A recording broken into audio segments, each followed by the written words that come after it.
world go round. I'm trying to get it all right now. Everybody worry about the crown. Big, look, homie, I'm the man right now. Talking to a PI, kind of time we on. Don't roll like the kind of take eons. Got a little buzz, it's time to go beyond. Can't look back, no time to hit rewind. Yeah, she wants the new S-Class. I'm like, boo, who are you must ask. They pour way too much in your glass. Just move your hips like a whole up class. Get the gab, I talk that gab. Strut like up, man, I walk that shit. When I'm up, that's it. I'ma start living reckless. Get that bag, I'ma walk like this.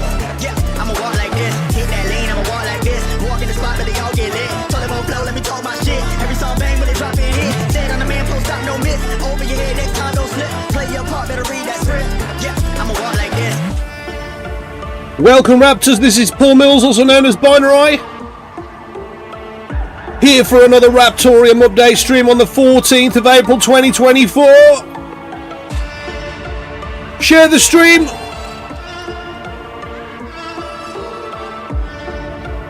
Welcome, welcome. Yeah.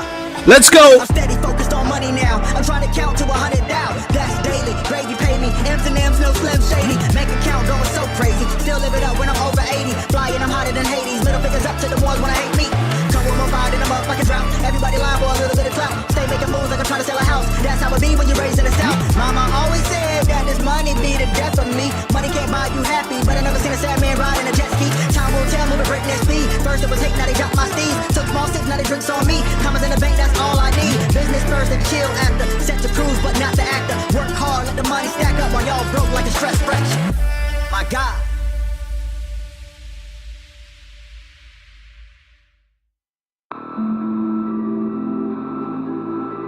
How you doing, guys? Thanks, Toy. What's up, Ali Card, Tenacious D, X-Ray, Scherm, NGMZ317, ERM. Welcome, guys.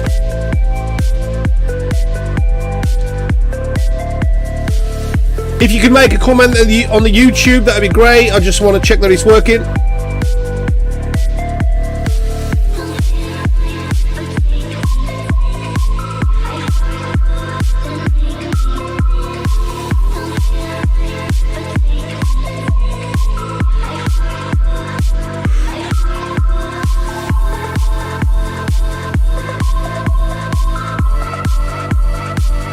Cheers, guys.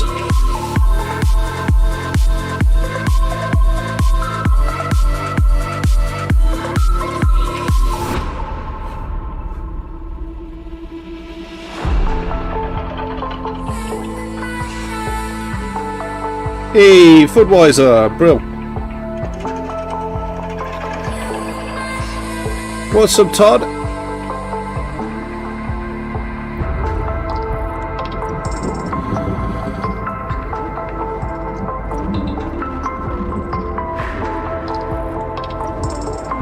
This is official Raptoreum YouTube. Make sure you like the stream. Share with your friends, share with your family. Let's get these numbers rolling.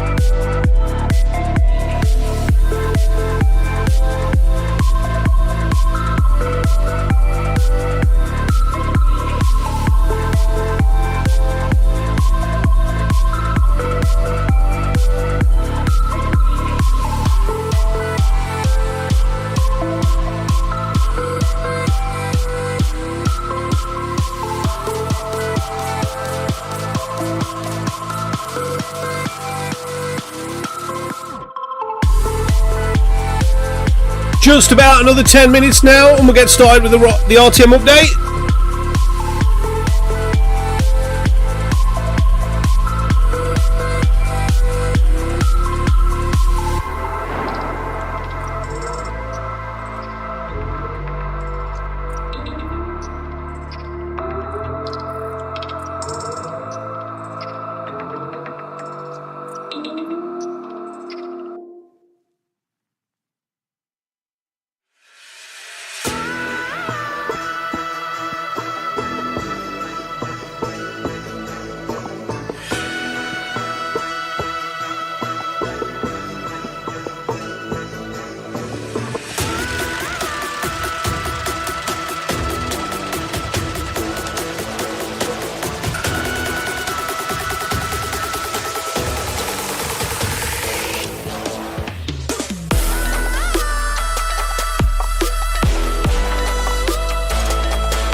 Make sure you're at our Discord, guys. That is discord.gg/Raptoreum. If you want to collect that sweet Raptoreum rain, head over to the stream party chat. That's where it is.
All right, guys, I think it's about time we get over to the RTM team.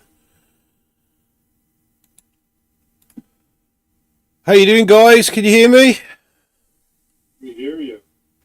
Oh, that is strange. Let me just change something. That is strange. All right, talk again. Talk again. Check, check. 1, 2, 1, 2. That's much better, much better, much better. All right, yep, brilliant. Welcome to the Raptoreum Weekly Update on the 14th of April 2024. Thanks for joining us. Looks like we've got a more realistic figure of watchers today, which is nice. Whoever was turning on the bots, thanks for not doing it today. Appreciate it. How are we all? Charlie, I didn't even expect you to be on here. Like, this is shocking to me. Yeah, I didn't think I was going to be on either. I'm out in the shop working, bouncing around, doing a few things. The wife just brought me dinner out to the shop, which was nice. So if I'm bouncing off screen, it's because I'm chowing down. Sorry about that, but I'm here. Well, we don't mind you eating in front of us. Don't worry about it. Alejandro, how's things with you? Yes, very good, guys. How are you doing? Very good. Very, very good. Good. And Scherm? I'm doing all right. I mean, it's a tough day in the crypto community today. A lot of somber people mourning loss of Bulletboard Tech today. So, yeah, we'll talk about that later. Yeah, absolutely. I've been to Cadbury World today. Yeah? So I've been eating lots of chocolate with my kids. I'm jealous. Absolutely stuffed. You would not believe the every time you turn a corner, they give you more. Like they give you another 8 chocolate bars. It's like, Yeah. like no more chocolate, please. But yeah, it was a nice day, and we had some plenty of chocolate, of course. Okay, so we will get started with the update. Okay, as you probably can see, we do not have David here at the moment. He's currently in hospital with some sort of tropical infection on his foot. Basically, he was celebrating Eid with the family, and he had the kids over, and one of the kids dropped a ball in a drain, and David got into the drain to get the ball, and he stood on something sharp, and never thought anything of it, and then it's just gone really bad. So he's been in hospital now for 3 days. Charlie, is it something like that? Yeah. 3 days, I think, on antibiotics, and Yeah. hopefully it gets better soon. Hope so. We need David. Yeah. So unfortunately, that's why David's not here. All the team know about it, and we're just wishing him well. Charlie, testnet nodes. What's going on? Yeah, the 2.0 nodes, obviously we're having some smart nodes, that is. The regular nodes seem to be okay, but smart nodes are crashing pretty bad, pretty often. So we're working on debugging that, tracing down the cause of that. I don't know yet the root cause of it. It's a tricky one to track down. They're crashing a lot of times with an out-of-memory error. But it's not that they're running out of memory. There's something else there that it's seeing when accessing memory, maybe, that's causing it to throw that error. We've been running debug build for more detail, more verbosity when those crashes are helping. But even with that in the stack traces, we're having a hard time getting down to the root of why that crash is happening. But we'll get her. It's just a matter of time and data to drill down to where that's coming from. So for now, that is our main focus, is taking care of that so we can get the rest of the nodes on the testnet on the 2.0 version, because as of right now, there's no point switching them all over because we won't be able to keep anything online and maintain the forums the way it is now. So we're focused on it. We'll stomp it here pretty quick. Awesome stuff, Charlie. For those of you who are joining our Discord, we've got the verified capture bot, which it's been playing up the last probably the last week now. Most of the time it's just a little delayed, so if you are joining the Discord, just show a bit of patience when you are completing verification. It will happen eventually. It's just a little delayed. Before, when all these issues started with the verified capture, it just wasn't doing it at all. But yeah, now it just seems a little laggy. But we'll keep an eye on it, and yeah, I mean it is working. It's just frustrating when you're having to wait more than 5 seconds to get verified. David mentioned there was some Telegram hacks going on. There's possible RCE detected in Telegram's media processing in the Telegram desktop application. So make sure if you are using Telegram, you've got, you know, at least a mobile connected, 2FA and whatever else, as much security as you can have on it at the moment, to make sure your app's fully updated as well. I think with the audio, just turn the automatic download media files, turn that option off. So Yeah. Automatic media files. Yep. We originally were having a lot of copyright strikes and things like that on our YouTube channel, even though the music we were using was royalty free and we were trying to credit the artists and things like that. So H&S spent a long time doing all of that sort of stuff. So last night I just got completely frustrated with it, and I ended up just buying a full licensing package for all of our audio and all of our music and everything like that. So now we can use absolutely everything commercially. We've got thousands and thousands of songs and sounds effects and things like that without having to even credit anybody at all.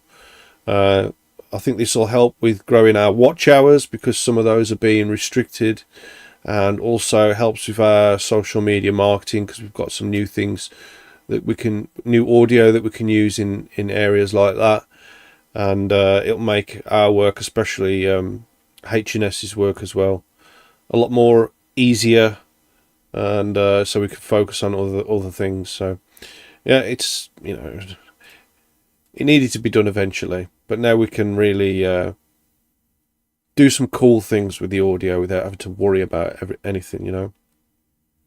It also helps the YouTube channel grow faster, because we're not being restricted on things every time we do a small thing. H&S it doesn't have to cut out or mute out as much things, and it helps also with the monetization of the whole thing as well, which then all rolls back into the marketing down the line as well. So that's pretty cool. Also, I've reworked the end credits of this stream, so you'll be able to see it at the end of the stream. I've reworked it for new team members, including Fudweiser. I added Raymark Labasan, who is our behind closed doors sort of Twitter guy. I've added the new Egyptian girl that we've got, Sally Ali, and a couple of others as well, and some new images and things. So look out for that at the end of the stream. What else have we got? Oh yeah, Hawk Mining's got some new merch. We did pin that on the X over the last few days.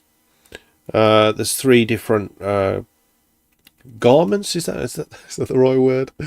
There's 3 different garments, or you can choose from. There's or 2 or styles. I would say styles. Styles, yeah, all right. There's a couple of male t-shirts, and there's a ladies t-shirt as well. He originally posted the one with the RTM logo in the middle, but I think the RTM logo looks better on the left pocket. So he's moved it across now. So it's also got RTM on the back, and it's got I think it's got Hawk Mining on the shoulder as well. So go and check that out on hawkmining.io, is it? If that link doesn't work, then just head over to our Twitter and click through the links that I've posted on there if you want to grab some Hawk Raptoreum merch. Charlie, have you got anything else? I don't. Right now, it's just the code, isn't it? Focused on testnet. Yeah. All you seem to be doing is just working on that, which is, understandable and totally fair enough. Alejandro, how's things for you? Yes, very good, guys. We are saving money. We have more than almost 300,000 RTM on iNotes for the community. We're gonna get 300,000 RTM, and after that, the rewards that money, that RTMs give, we are going to make a lot of things with that. We are going to make trivias and things like that. We are having good savings there.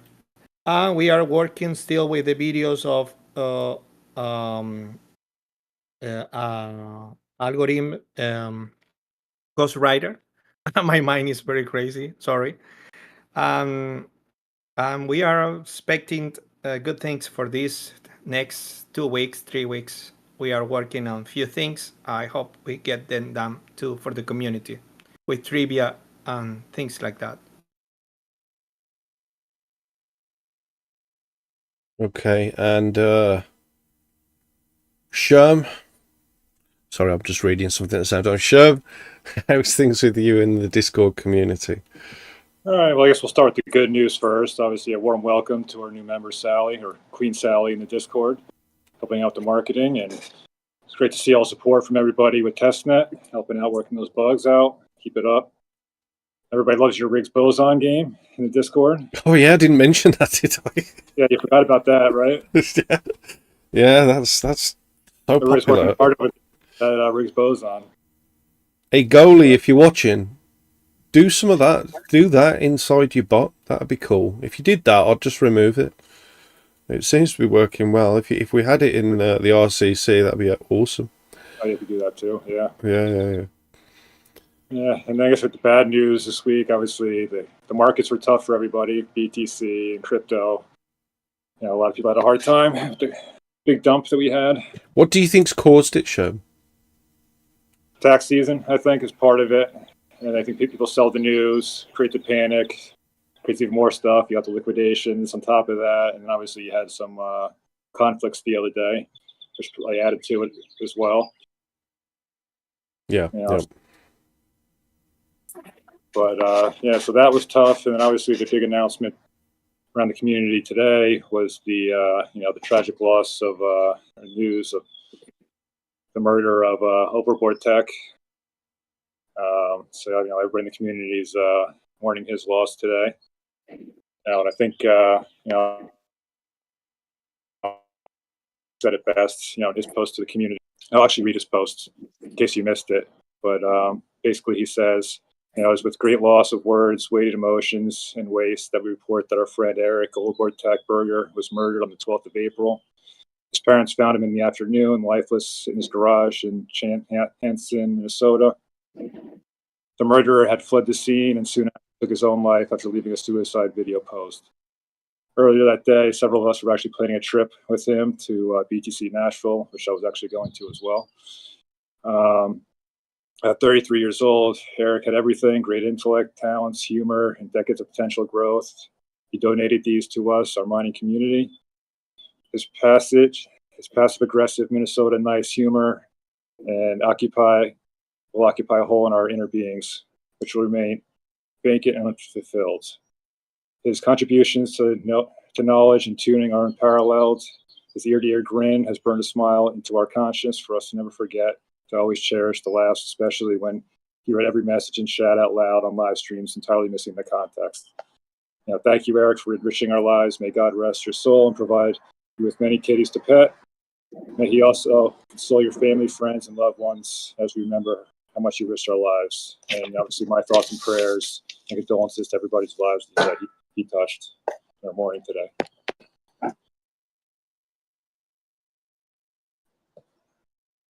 Yep.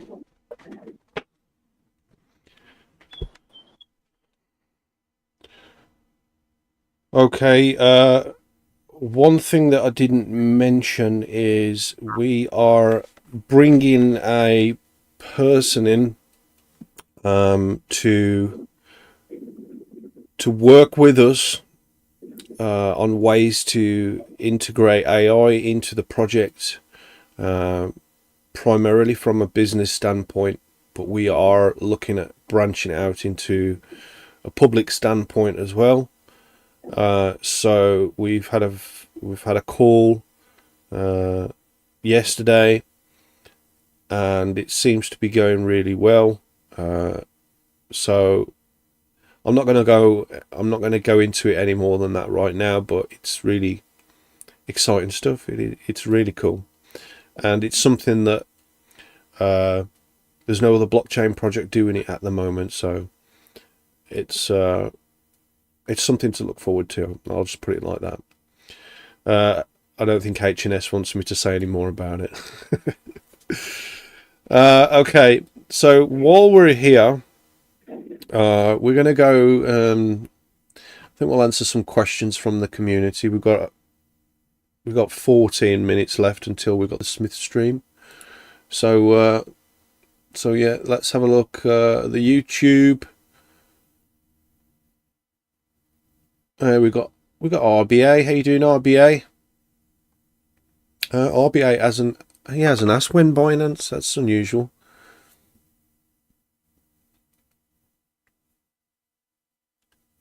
Okay. Oh, we got Michael Jackson. How you doing, Michael?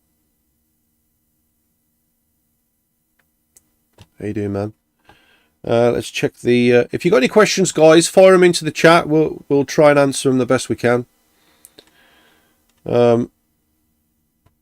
Let's check the stream party chat.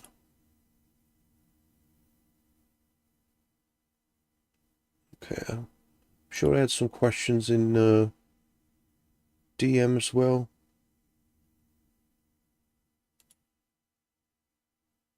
Okay. Okay, I'm going to ask for your help between us all to answer some of these questions, right? Let's see how good we can do. Okay, so the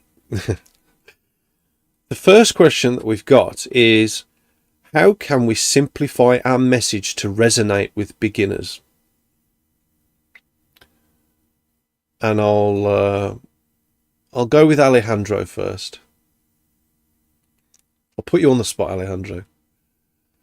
How can we simplify our message to resonate with beginners? Just tell them the truth, that what we are doing here on this blockchain. I guess some of them will not understand, but some of them, they will understand, like I do. Some of the people of my community do. So just say the truth. Just be the way you always are, the way all these 3 years the team has been. Just saying the truth. I think that's the way. I think it also depends on what stage of the project you're at, and how you're trying to put the information across to appeal to the people at the right time. I mean, there are simple things with RTM and there are complex things with RTM that new people find really difficult that we probably find really easy. So I think if we break down the complex aspects of Raptoreum into relatable analogies and simple concepts, we could use clear jargon-free language We could focus on the benefits of RTM, such as the accessibility of CPU mining. I mean, that's one of the things that people usually get into the project first, is the mining aspect of it. So, and I suppose there's plenty of videos on that on the internet to get into the project. We could also talk about the fairness of ASIC resistance and how that allows more wider access into a mining standpoint of the project. We could also talk about the practicality of the smart contracts in the common programming languages, and why that could, you know, make a big difference in the space. When we've got assets in place as well, and we have a road to deployment, I think educational content, such as like infographics and like explainer videos that we've already got planned. I mean, just step-by-step guides on making learning about RTM approachable and engaging, so people don't just get lost in information.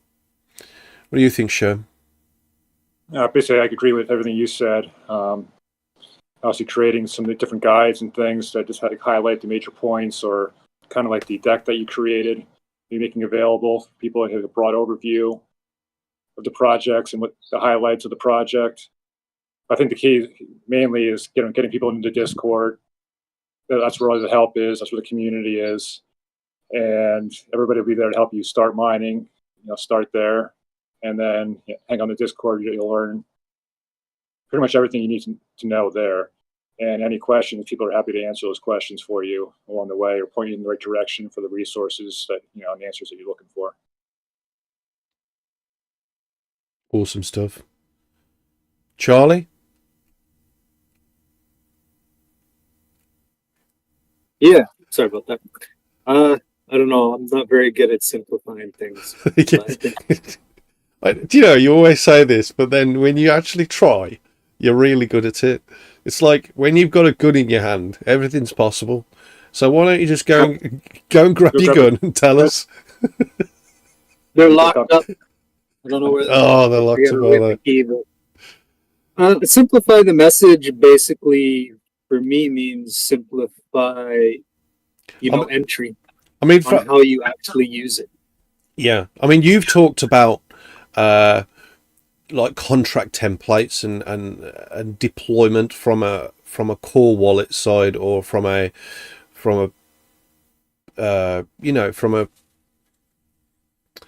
the business platform as well that's being created. Simplicity. That's what you've talked about in the past. Yeah, I mean, people want it to be simple. They don't want to go through step after step. It can't be convoluted, So, I mean, if you can deploy, assets through like what we're doing through the wallet, it's a few clicks. It's very simple. It's kind of self-explanatory for the most part.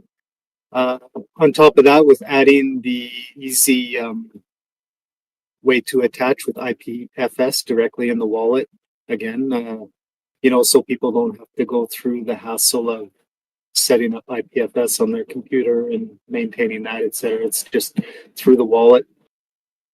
And then again, if we can offer, some templates for smart contracts for, like the most commonly used and basic functions people want smart contracts for, I think that's kind of the best way to simplify things, and side effect of that is simplifying our message just through use. People will talk about that, and I think that's a good way to do it. Okay. The next question that we've got in is, how are we staying informed about evolving regulations and adapting our marketing accordingly? I think I'll start off with this. From the get-go as a project, and from also my experience over the last 10 years in crypto, from a marketing standpoint, there are some underlying rules that we try and stick to when presenting a project to the public, and some of those things are, in fact, I'll tell you what I'll do. I'll go to the marketing channel right now and I'll read out to you what is on the pin, because that is something that I'll like to stick to from a marketing standpoint.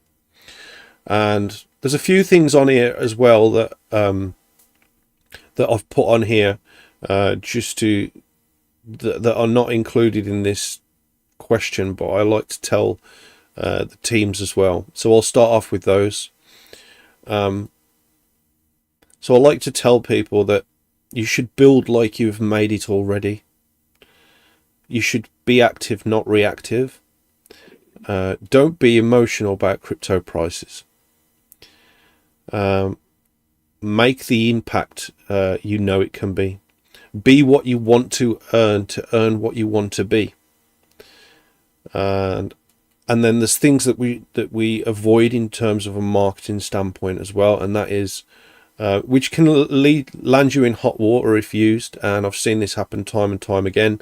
And there are certain words that we don't use, and those words are invest, investing, invested, earn money, guaranteed return, get rich, accredited, tax, dividends. We never say it's going to the moon unless we do a little disclaimer. We don't use images of cartoon moons.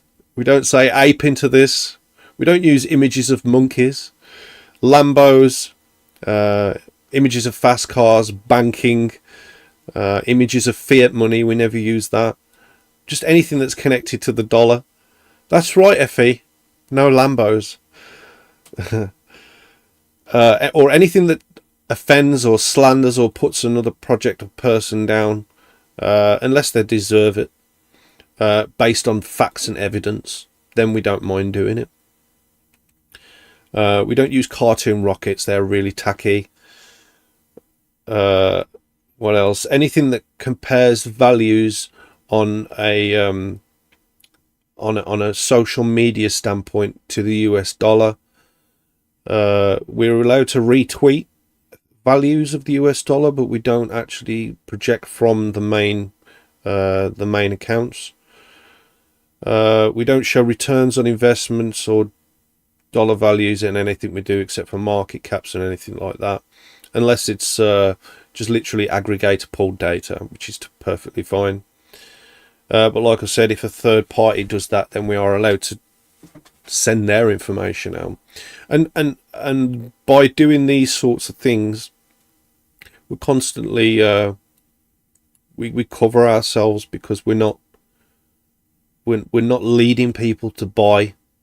That's not our job. I mean, we're not pushing people to buy into the project. We want people to buy into the project. We're not trying to do it artificially. We're trying to do some real work to make people see the value in what we're doing in order for that to happen. And by having that standpoint, I think that regulatory bodies can see that. So yeah, but we do maintain legal dialogue with experts in crypto and blockchain technology, from the contacts we've gained over the years, and obviously what's going on in the news and things like that.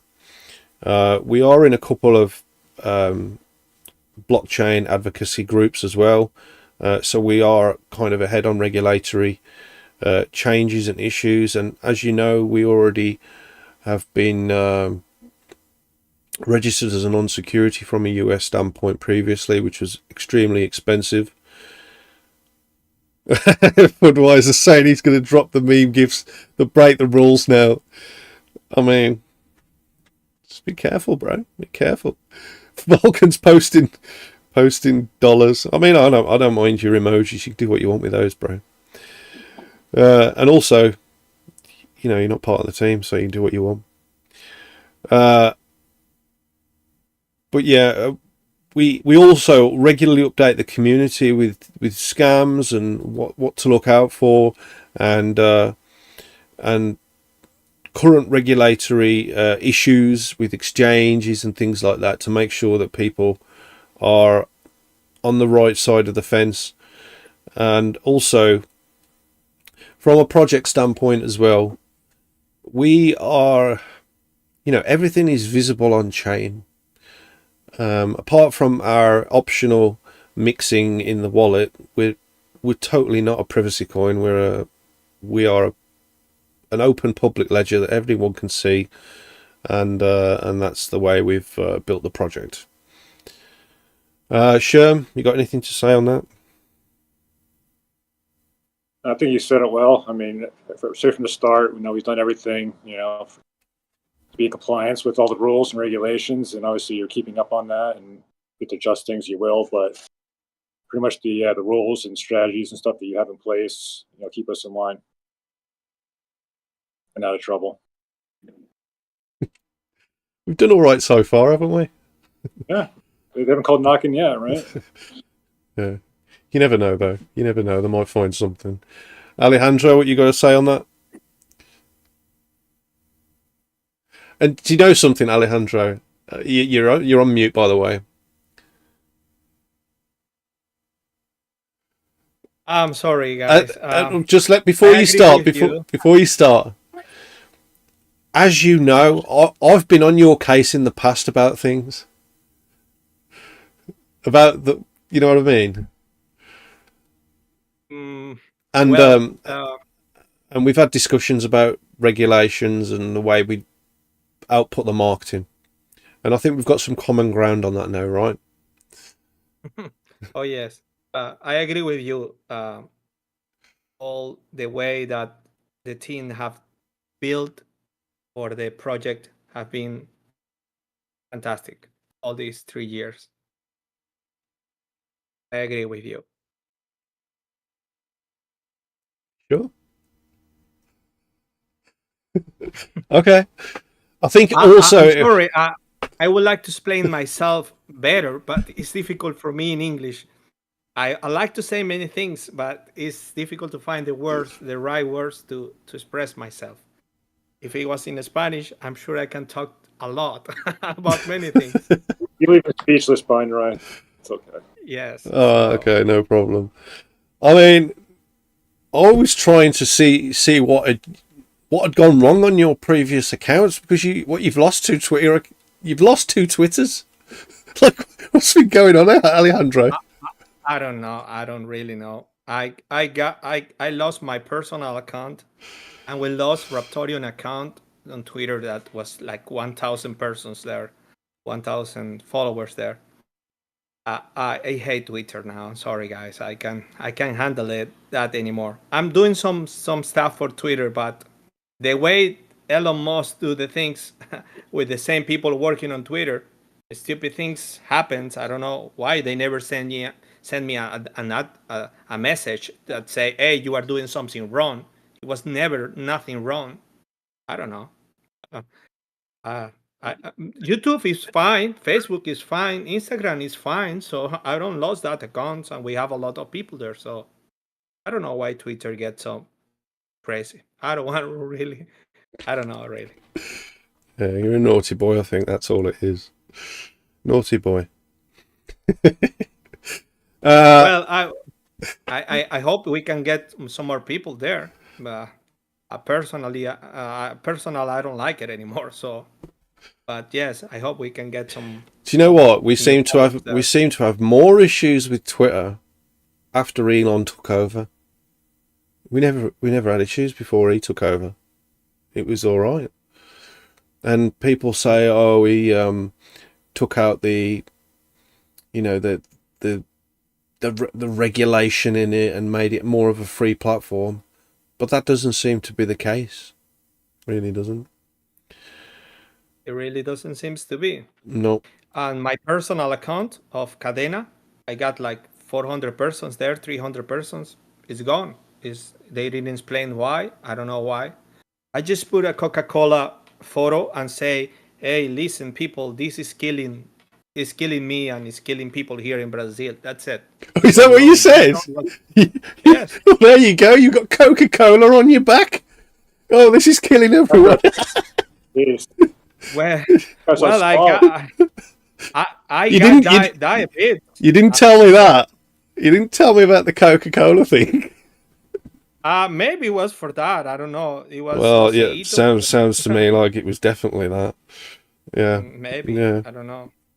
I can't believe you said that. Coke's my favourite drink. I love Coke. Well, I got diabetes. Is that from drinking Coke? Well, I used to drink a lot Coke and Orange and Pepsi and all that. So a lot of sugar on my blood. So maybe Coca-Cola thought, well, actually, that's a bit unfair because I've heard he's been drinking Pepsi, Orange, and what are the other drink that you said you were drinking? Well, there is many. I drink many of them. A Restricted lot. discrimination. Every lunch, I got in my table one Coca-Cola all the time. So Yeah. maybe that's why I get sick. But was not only that. The photograph I sent, you can see the sugar. It was like it was an orange drink. It was like three fingers of sugar in the bottom of the drink. It was crazy. I got that photograph and I put it on Twitter. I say this is killing me and it's killing people. So maybe that's why they put my account down. Yeah, I think that's I don't know. highly likely. Yeah. All right. Next question. Unless Charlie's got something to say on it. No, I don't do very well with regulations, so I just keep my mouth shut. All right, that's the best thing then. Okay. All right, you can answer the next one though, Charlie. I think you'll be good on this one. What makes our project unique and valuable compared to the competition? With competition, I don't really see any competition, to be honest. So it's kind of a hard question to answer in that way. Okay. Okay. Why do you not see any competition? That's a question for you. Well, because nobody's really doing what we're doing. There's very few projects that are doing things on the protocol level, like futures protocol level. We were the first. Assets on the protocol level, you only have a couple of projects. Probably the most well-known, which was talked about before, is Ravencoin. But then you toss in smart contracts in common languages. Nobody's doing that, as far as I'm aware of. Could you tell the people about some use cases with the smart contracts in common languages? Not really use cases, just because it's such a broad thing. It's hard for me to get my head around it just like that. There's so many different uses, but I mean, the common languages has, some very basic benefits, especially for small businesses, because as soon as you move into common languages like that, it becomes much more attractive and reasonable for a small business to incorporate it into their business, because it's much easier and cheaper to do, right? Let's say you're doing it in Python and you need to find a developer, right? It's very simple to find a Python developer. It's easy to verify the code. It's easy to have an audit done on that smart contract. It's cheap to have an audit done on that smart contract compared to the other languages out there that are specific to EVM and stuff like that. And you're paying an arm and a leg for that stuff. So it makes it harder and not as attractive for, let's say, small businesses to start using it. So, you know what, Charlie? That was a perfect answer. I don't think we need to go through the rest of the team on that one. Okay, the next question is, how can we create a marketing strategy that fosters a sense of community and belonging? I think, to be quite honest with you, I think that's what we've tried to do from the get-go. We've tried to keep everyone together, and we've tried to give everyone the feeling of belonging to something. Like from the way we've deployed the community, from the events that we do on the community, to the new rigs bosun currency that we've got, to the custom commands for for a lot of the community members. And when people feel like they've got a sense of belonging to something, it's harder for the people to leave. So we try to keep everyone with the feeling that they belong to us. We're like one big family. By also having the rewards through Stacy in the Raptoreum coins, which is obviously what everyone wants, that also allows us to reward people with the help that they do on the project, or recognition for something they've gained or done. But in terms of a forward thought on how we can do something to fostering community and belonging, we could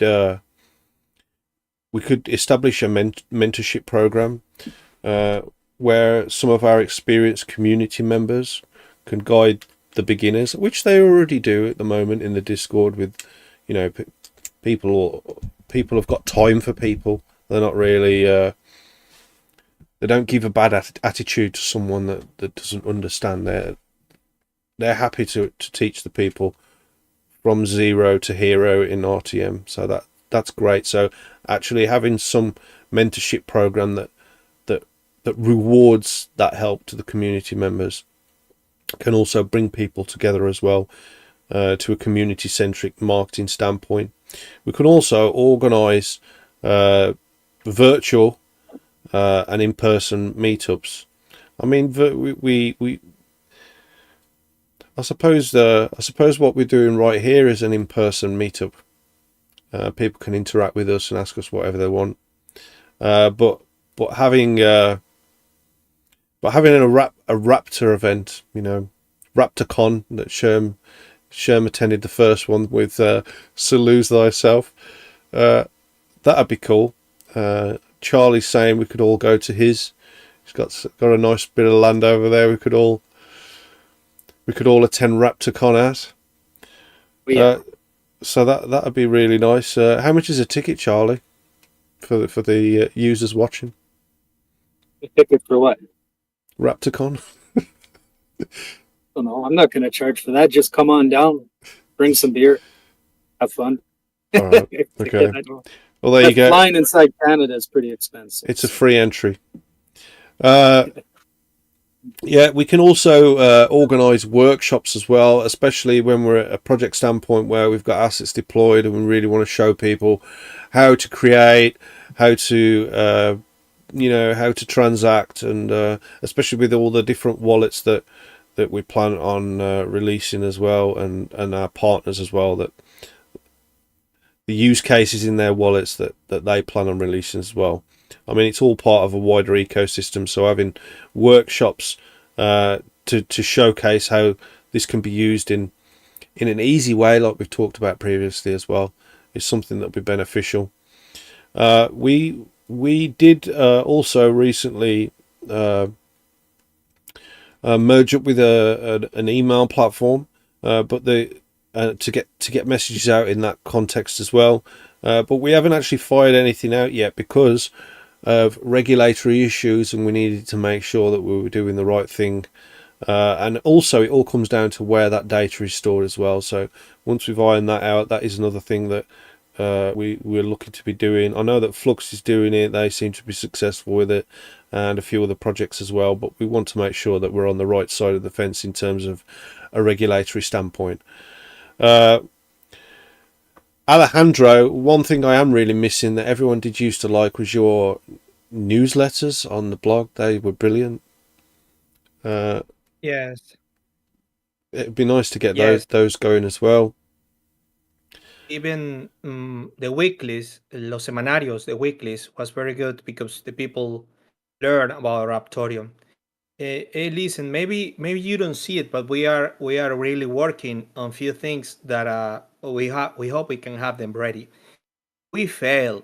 I think we all the teams in all the communities fails because for the moment I feel myself that 95% of the community doesn't know nothing about the progress of the project right now. But it's not really uh, because we miss something. I feel like that. I'm sorry, guys, and maybe you don't feel like that, but I feel like I miss the way to find the people and get them together in something, and that was what you was explaining a few moments ago. The way to have them together and send them information that actually really go through their hands, not only watching videos, not only going to a Telegram. Is information for the people hands, just on their hands, just on the email or in the phone. I know you guys doesn't like phones numbers, you don't like SMS, you don't like WhatsApp group. I know you don't like nothing like that. You like Discord, you like YouTube and Telegram. That's it. I respect that, but in my community, in the way we are in Latin America, we need to get to the people on that place. And as we are a community, we have been working with Zona Raptor, which is a place that Noguedo, the guy from Panama, which is a very important person in our community, he's helping a lot. We got that place ready, but we was missing some things. We say, hey, what are we gonna have here? We're gonna have a community that is the Raptorian Spanish community, really, but in the way that we have a place where they can be and they can earn coins, they can get some Raptorium for interact with any content, and a few other things. But they need to give us their information. It's nothing to be with the project of Raptorium. It's our community, it's our people, is our community, and we are working on a place where we can send them information directly to a platform. If it's something on the project that is test net round 3, which is very important, and we need to send them there, they're gonna be there because there are the coins, there are the rewards, there are the community, they are always there. That's the way we are working now. It's difficult. It has been difficult, but when we have that ready, then we don't gonna lose the 90% of the community because we're gonna have at least 60 or 70% of the community there all the time, which is gonna be fantastic. That's the way we are handling now, because everybody's doing that. All the projects are doing that. Of course, there is not an obligation for the team to give a reward, but if you want a reward, you have to be on that place. If you want a reward from us, you have to be here with us and helping us on this community. And that's the way we want to handle, and I hope we can get it done. I will be working again on the thoughts, and we are working to build some weeklies again and few things. We are doing that. Something I'd like to see when Assets is rolled out as well are community stories. So nothing from us, but what the community has created and what achievements they've gained from utilizing the assets code and anything from that as well. Because if we can show how the community have utilized the tools that we provide, then it's also like a snowball effect. So people watch that and they think, well, if he or she can do it, then we can do it as well. So that's something I would like to focus on as well moving forward. Community milestones and successes. I know HNS has created a channel at the moment where it's centered around community created apps and tools that utilize the Raptoreum chain. He's created that channel, but it's yet to be populated with projects and things like that.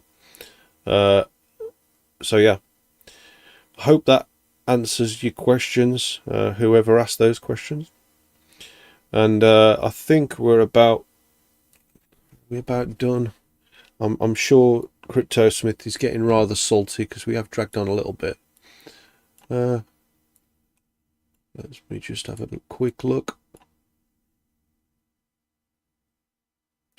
Stephen Merritt says we need to make a funky 90s rap video explaining it.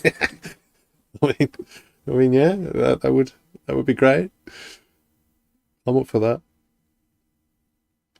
Todd's saying the guys in the Discord are very helpful. Yeah, and if anybody has suggestions and things for ways to reach out to their communities and get support, reach out to us and we'll see how we can support it. ERM is saying it sounds like you are in Wolverhampton. Nope, I'm not in Wolverhampton. I'm in a place called Pelsall, which is a little village, probably about 10 mile away from Wolverhampton, maybe a bit less. Okay, all right, we're going to go into the interlude now for the CryptoSmith stream, and then we're going to get Smith added, and then we're going to go and see what he's creating. Don't forget, guys, make sure you do hang around our stream party chat. That's where the rain does happen. I haven't actually rained anything there yet, but I will be doing some rain there. So yeah, stick with us for the CryptoSmith stream. We will be back next week for another Raptoreum weekly update. We usually do an AMA stream at the end of the month for Raptoreum, but I'm actually taking the wife away for her birthday. So it was actually a birthday last month, but I paid for something for the end of next month, so I'm going to be taking her on that. So I'm not going to be doing an AMA. If anyone here wants to do an AMA, it's up to you. Maybe Piggy will do one if he can sort out his technical issues he had last time. Falcon's just sent some rain into the chat, so if you are there, guys, congrats. All right, thanks for tuning into the RTM update, and stick around if you're here for the CryptoSmith stream. Cheers, guys. Thanks for watching. Sure. Thank you, guys.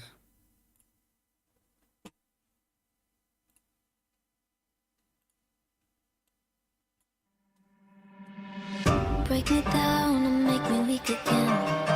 After all, I called you my best friend, and I've been here, I know the story ends with broken hearts and us playing pretend.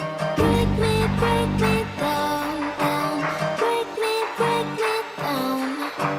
Break me down, down. Break me down.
Yo, get a Smith. Raptoreum. Welcome, Raptoreum. Get a Smith. Welcome, Raptoreum. CryptoSmith con un ritmo y dale fin. Seguro que pega un hit, semana de actualización. Raptoreum está en cadena y yo traigo el micro en on. Tirando fuego, somos rapaces. Solo espera lo que viene. Wait. It's Binarai. His name is CryptoSmith, with his tip-top chips. And when he's listening to the song, he's got some hip-hop hips. He does this forged in fire, and Smith or played by wire. He does this only for the love, so turn up amplifier. And when you're sitting and you're watching the myth of the Smith with the brain in the jiff. Oh, don't slip, Smith, for Smith's the only one who puts swords in fire. Propels the lords of higher, they're reaching higher and higher.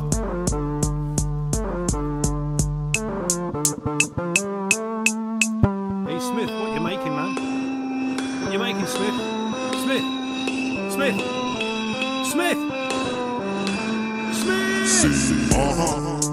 Yo, get a Smith. Raptoreum. Welcome, Raptoreum.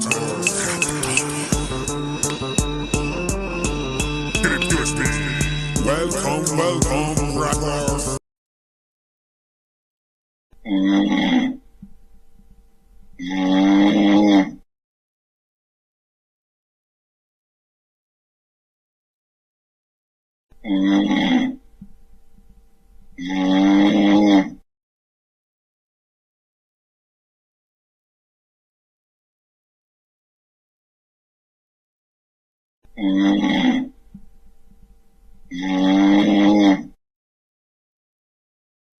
He usually responds to that noise. Let's try once more. Yeah, usually that works.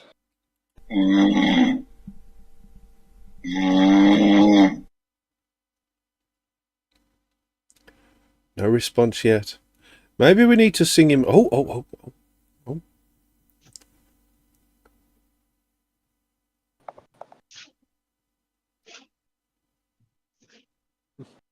No, I'm not here. Oh, there we go. There he is. Do you need the noise again, Smith? Let's do it. Oh, he's looking at his watch. His invisible watch. Yeah, is he salty? Here? Looks like it, yeah. It looks like he means business with his sword. He wants to damage us for being late. He's not pleased. I'm okay. I would like a closer look at it, to be honest. There's a salt. He's got some salt. On the salt. How are you, Smith? How's everybody doing? Yeah, we're good. Well, We're good. How are you?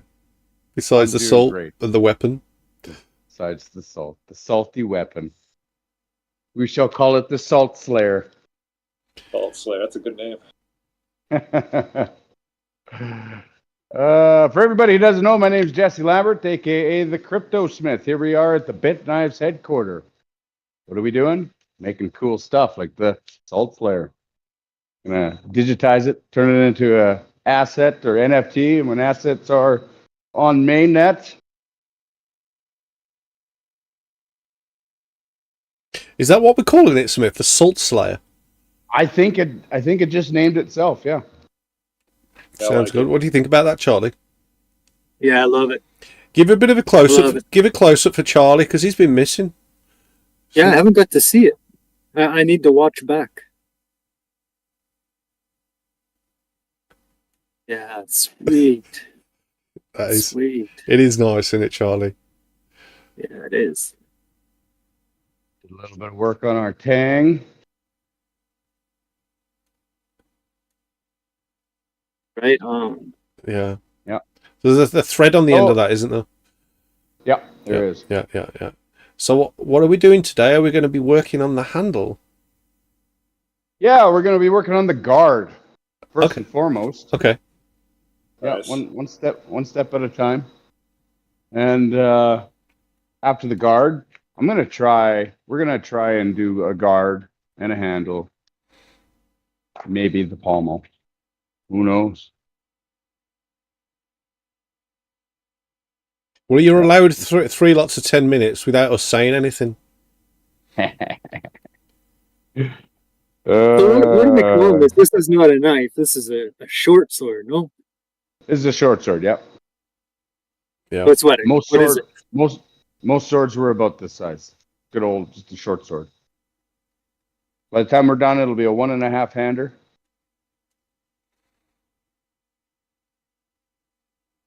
Yep. We all know swords to be the claymores and all that kind of stuff because it was made famous, but most swords are about this big. Smaller the swords, the better, because they were cheaper to make. Yep. So come on in, and we'll go join the other part of our process here, and that's the making of the guard. Let's go. All right. So I've decided we're going to make our guard out of wrought iron because it's cool. This is an old wagon wheel from the 1800s, Okay. and it's been cut up, so it was a big one. Yeah. I think 4 feet or something like that. You can see that radius. Just continue that radius all the way around. That's how big that wagon wheel was. They used wrought iron traditionally. It was the steel of back in the day. See some of that pitting and those lines, those striations are natural to wrought iron. So we're going to use that. This piece is a bit thin, so we're going to have to fold it a bunch of times to work out some impurities as well as increase our thickness. So you're using that for the whole guard? We're going to use that for the whole guard. And does that mean that when you pull the sword out, it's gonna have the stereotypical zing when you pull it out? It could. That's very much a manufactured sound, though. Yeah, I know that. I know it's a manufactured sound, but maybe we should remanufacture it into our product. Maybe build a product that does that. Well, is there a way we could make the guard so it sharpened it every time you put it in and out? Yeah, that's a thing. So here we go. We got our piece nice and red hot. And all we're going to do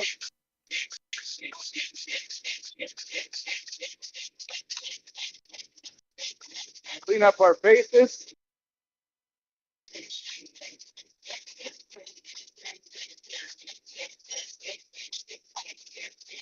Binarai, are you talking about the guard or the scabbard? Like what you actually put the sword in? I don't understand the sharpen when you pull it out bit. Yeah, like I think you crossed over two different things, but I knew what it meant. Yeah, I don't know the difference, Charlie. You're the expert, and Smith's the expert as well.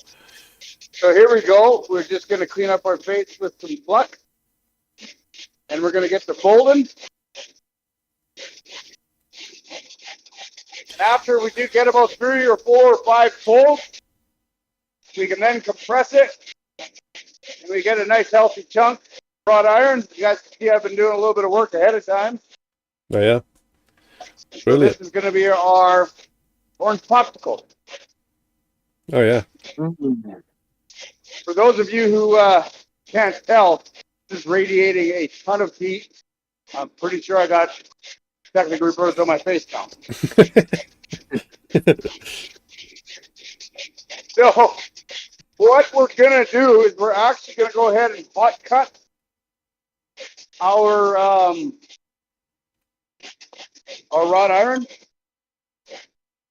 with a hot cut tool. And then we're going to use our sword as the actual to form our tang.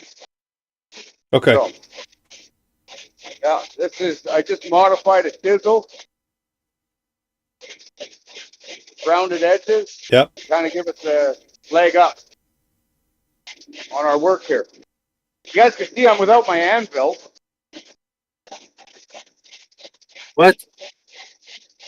Where's your anvil? I had to sell it. No. Uh-oh. No, it didn't. He's messed. No He's way. moved it. He's moved it. There's no way. I misplaced it somewhere. I don't know what happened to it.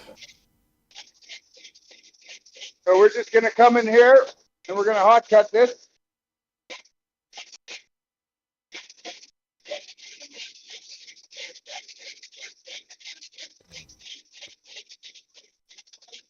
Right about there, so we can get some wings on there.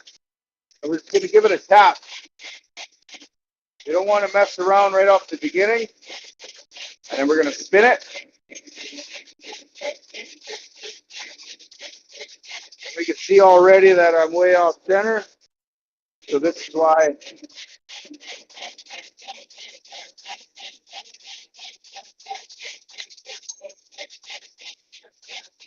Oh.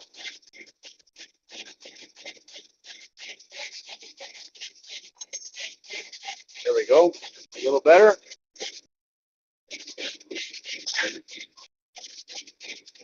Throw it back in the forge. Get that heat up. I do want to showcase and just show everybody the folding process of this. I don't want to skip over that. So if you come, you can see some of the impurities we're trying to clean off. Right here. We'll just keep scraping and cleaning. Because if we were to fold right now with that in there, it's not going to be any good for us. We'll delaminate down the road.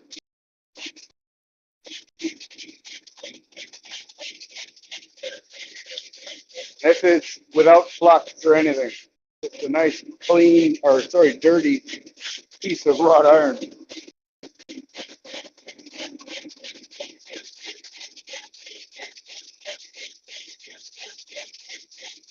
Notice we're using the smaller forge today. Have you done any modifications to that, Smith? This one, no. Actually, I'm building a brand new one. It's actually a revolutionary piece of technology and old school coming together. Kind of like what we're doing here.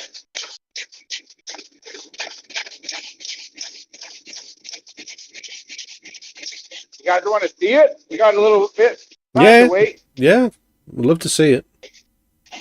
Check that out. That's that Very old, cool. ugly piece of wrought iron. It's cleaned and flattened. Yeah, we got a little time. Go have a look at the. Let's see it. There's the new Butte, which of course we love. Yeah, Yeah. yep. And then, Nice of course, piece. there's the, then I'm never selling that unless I'm dead, anvil. And so here I've got some prints going, and this is going to be part of the new forge. Okay. Huh. So what are these? Yeah. How does this work? So I'm not going to say too much, You know, other surprises? than this is part of the new forge. So what are they made from, like silicate or something like that? Doesn't melt. I would hope not, Scherm. I mean, it Here's looks your like hand. That's all I can give you. And what are the benefits of this material? And is this something for the community to guess what it is? No. This is No, real. no, it's that secret, is it? Secret. Yeah, it is. It's something that a product that we're gonna take to market at some point. So I don't want to give away too much. Can't give away the secret sauce. I understand. Yeah. But yeah, we'll head back to it's pretty neat. Take my word for it, okay? Yeah, we'll wait to see the finished product. I'm sure you'll show us. I will. I'll show you the finish. It's the Yeah, process sure. that I can't. I can't. The wizard behind the curtain. He has to stay there just for a bit longer. Okay. All right. Alrighty. So we still got right here. Yeah. There we go. We got that off.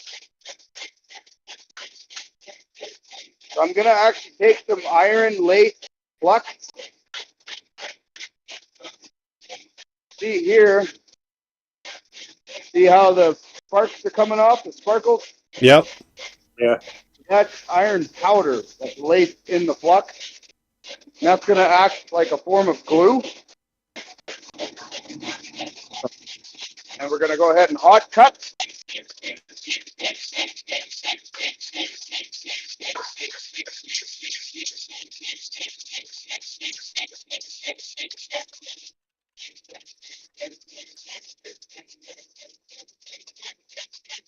Okay, yep. And that just allows us to bend it over. You guys have seen this in the past. Yeah, I don't know if I've seen you use the iron flux though.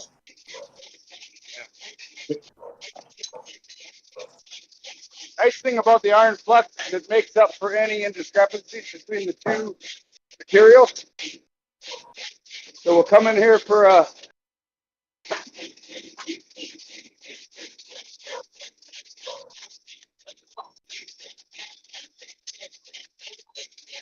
just gonna work that.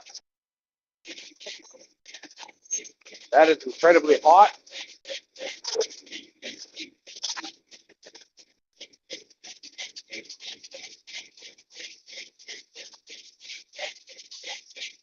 Gonna just find a glove. The reason I'm spinning it is because I may be biased one way or another, say with my the way I'm angling my chisel or something. So spinning it constantly going to allow me to make up for any of those indiscrepancies. I suppose the same method is used when you're sharpening as well, right? Yeah. Yeah, just make up for your fallibility. And what was you saying, Smith? Sorry, I interrupted. I have no idea. No idea. Can anyone remember what we've got? Bitknives from RTM Spanish. We have Adam Scherman, Hola. who is the purveyor of Scherm's bag, and we also have Charlie, which is a nice surprise today. It's nice to have Charlie with us. How are you doing, CryptoSmith? I'm doing very well. Doing very Yes, well. I always have to fight the urge to match your accent. Look, just do it. Come on, Smith. We want to hear it. Yeah, come on. Yeah. Come on. No, Don't worry. He's not going to be offended. No, of course not. You know what? I find myself doing that here in Quebec. I'll talk to French people and they have really, really heavy French accent. And I'll find myself starting to slip into their, talking with kind of the same type of accent instead of just keeping my normal accent and voice. I'm like, what am I doing? Stop that. Yeah. That's another thing we need to hear as well. French Charlie. Hey, you looks good, CryptoSmith, with that new shaving style. Oh, thank you. Yeah, he's your friend for life now, Alejandro. It's like when you comment on a woman's hair when she's had it cut. Now you've done that with Smith. That's Forever fan. it. Now your phone will be ringing and your wife will be looking over. Who's calling you at 2 a.m? Oh, it's that CryptoSmith. Yeah. Honey, take it easy on him. He's on a different time zone. Be nice to him. Is that why the stream's called Louder Than Words today? Yeah. I just decided to call it that. I did ask Smith for a name, but it wasn't on until a bit later on, so I just called it that. Oh, okay. Yeah, I was out of town. I was off in the countryside. What was your thinking? What was my thinking? I was literally doing a Google search, and that came up, so that's what it was called. No, tell them the truth, Binarai. Louder than words. What are the only thing louder than words? Well, you got the answer to this. What's the only thing? Actions.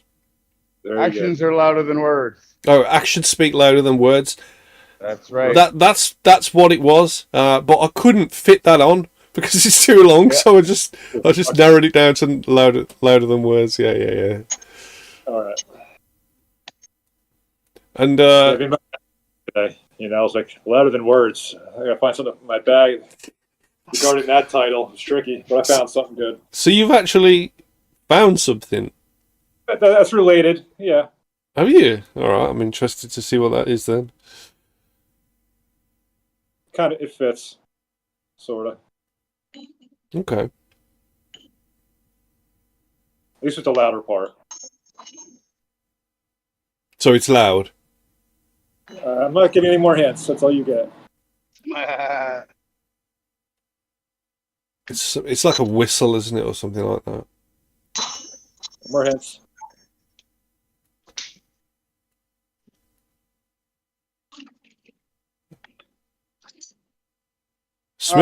Smith just dropped that on the floor.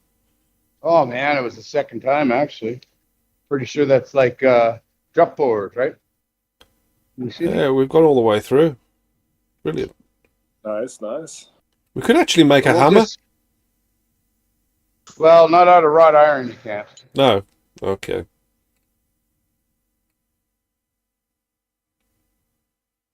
I will finish welding this first piece, and then we can put that away. I know Charlie really wants to see it welded up, so Yeah. I'm gonna go nice and gentle. This stuff loves to spit, and I got the chisel right here to protect the kids. They don't end up with any scars on their legs.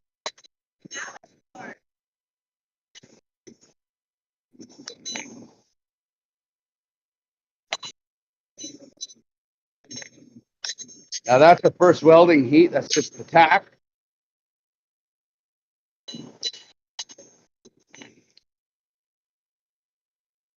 We can upset our seam to see if it'll hold. And right there, see where I upset it? It didn't split. Yeah. Oh, yeah. So our tack is good. Brilliant. We'll put that to the side for now. And I'll just keep enlarging the hole here so that we can eventually fit our tang through. And then we will hot form it around our tang.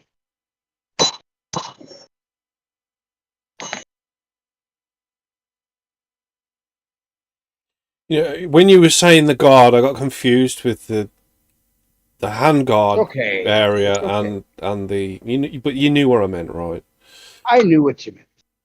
So what is what's it called that you put the sword in? What's that called? Scabbard. Scabbard. Right? The scabbard. Oh, scabbard, yeah.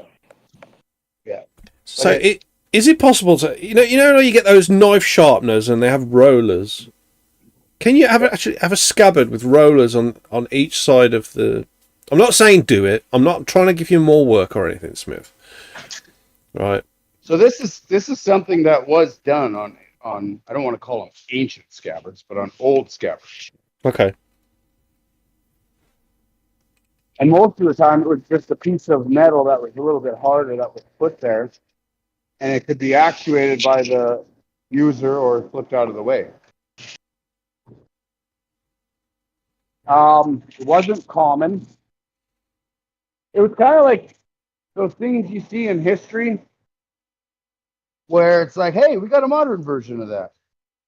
But it was just so revolutionary or so outspoken back then. You maybe see one or two of it ever. Yeah.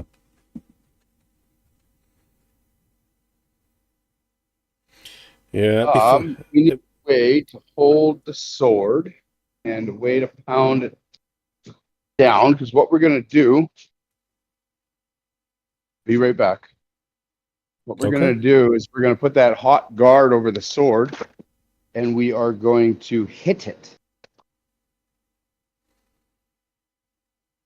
Hit the sword or the guard? Hit the guard onto the sword, and then the guard will be formed to the sword. Okay. And then are you going to remove the guard after that? And then I'll remove the guard, and then we can shape the guard, and then we can put the guard back on. All right. I just didn't know whether you were going to shape it on the sword or not. It was probably a bad idea, isn't it, to do that? Yeah, bad idea. Yeah. Now, the best way to do this is do a blank. We would produce a copy of the sword, just the tang and the blade portion, so that they were the same. You know what? I think I might help us even more. What the heck, man? I can't find that pipe. I have a pipe. It's a very special pipe. It's my pipe. I've had this pipe for a long time. It's so special that you can't find it? It's so special. My kid right now, he just found it. He's like, it's over here where I put it.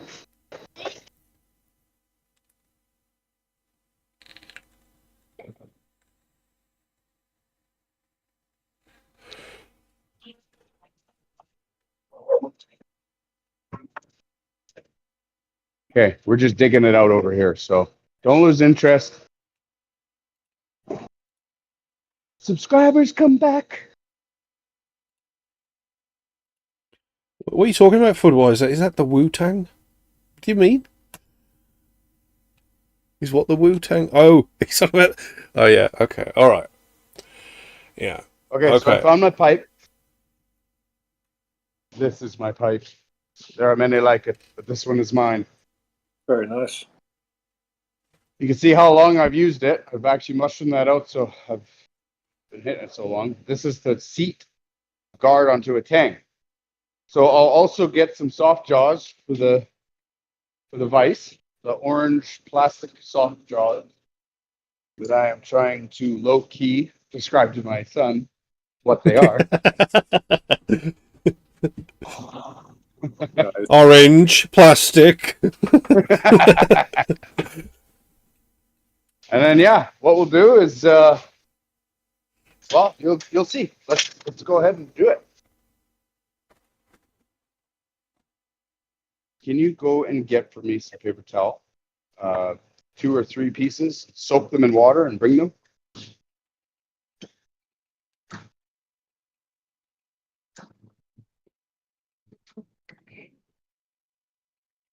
Nice tighten. Oh, right. I was going to help myself. I really should too. See, I like having these guys angled down. Okay. And I'll fit my guard over it. But because we're going to hot form it, what I'm actually going to do is straighten these shoulders off. And then that way it's got less work to do to get there. Right.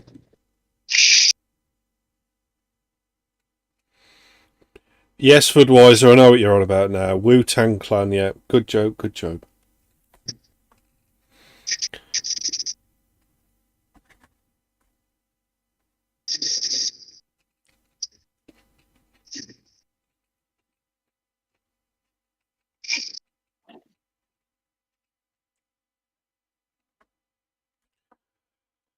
This is the first stream that I've sat here eating grapes. I'm eating grapes.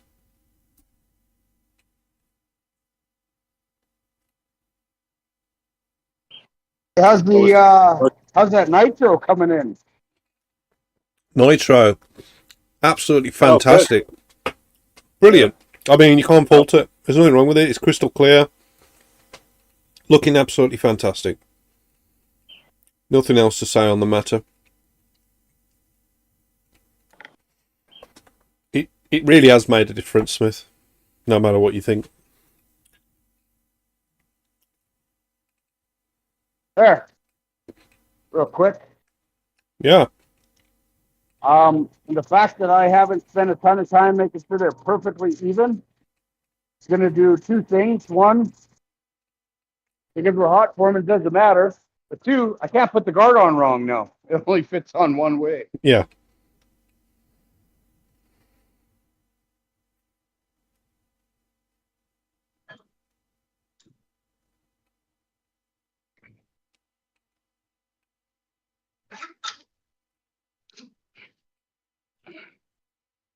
I cringe when I see the crank on the vise with the blade in there. That's, Worried I'm gonna hear ting. It has been hardened and fully tempered. So I could reef on this sword with a pry bar, it won't and snap. we're good to go. I do want to protect the sword from overheat, from the heat of the guard as much as I can. Hence the that.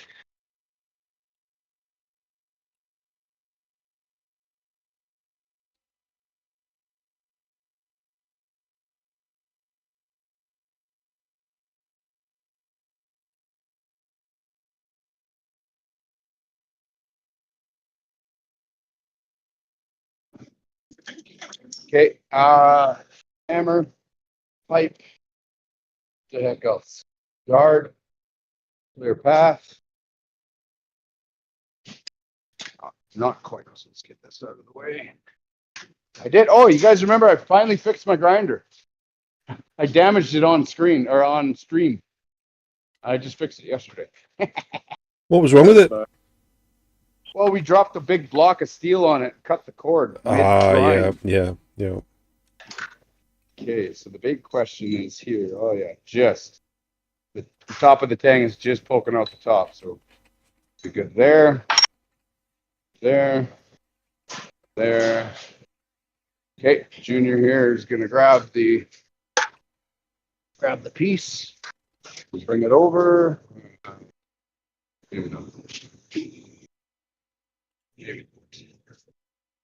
Okay. Pop that on. That.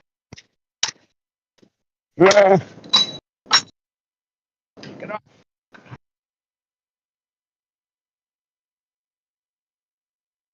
And that is round one. Okay, next pot again. I am really not able to hold this sword. That was terrible. I might have to go sideways. You know what I'm gonna have to do? I'm gonna have to go in the other room.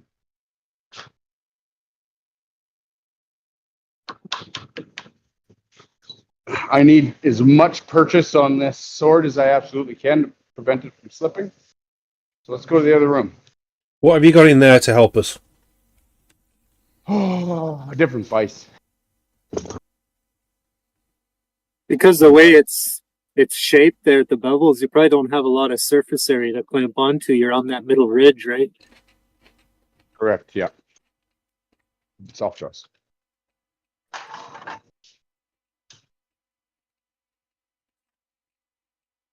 Yep. Nice if I knew where this other one was. A long one. So the difference is between the two vices is this one can go like there, Ah. Nice. which gives me more. Fancy.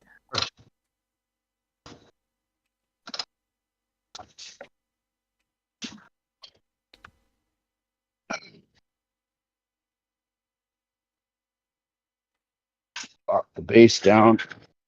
Yeah, I don't think it's gonna move now.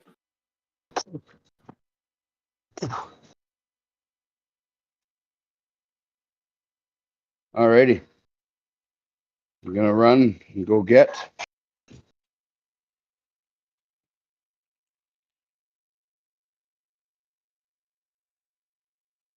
Run and go get the deal. So I'm gonna come back. Hopefully we can get something set up here.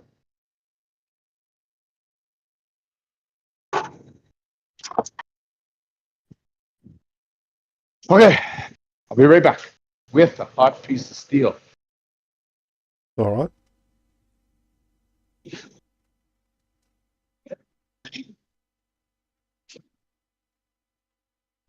Coming in hot.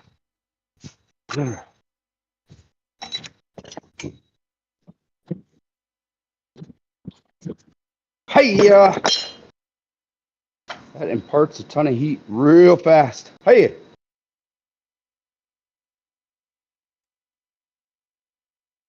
Let's see. Sizzle, sizzle. So it's not going to show up terribly well. Hey, I can see Kinda it. You see where the blade has Yeah, actually made its indentations? Yeah. Yep. Yeah, you can see where the shoulder's buried in there. Nice. Very cool. And so what I'll actually do now that I can afford a little bit more time and temperature on there, I'm going to go close this up a little bit because it's pretty loose on the tang this way. Okay. And then I'll just kind of bounce back and forth that way.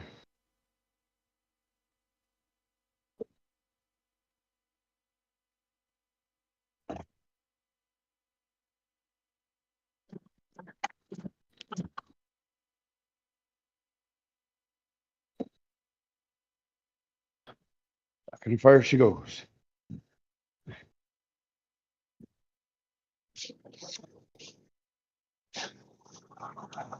So what's going on in the world today? The world is a scary place. Yeah, at least.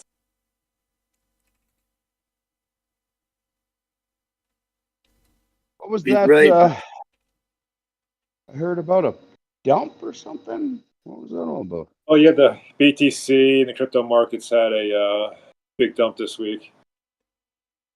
So BTC went down quite a bit.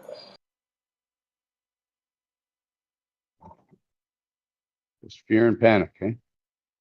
Yeah, well, you figure tax season, people have to pay the taxes. Yep. And then probably people selling the news, creating panic, so they can buy everything back really cheap.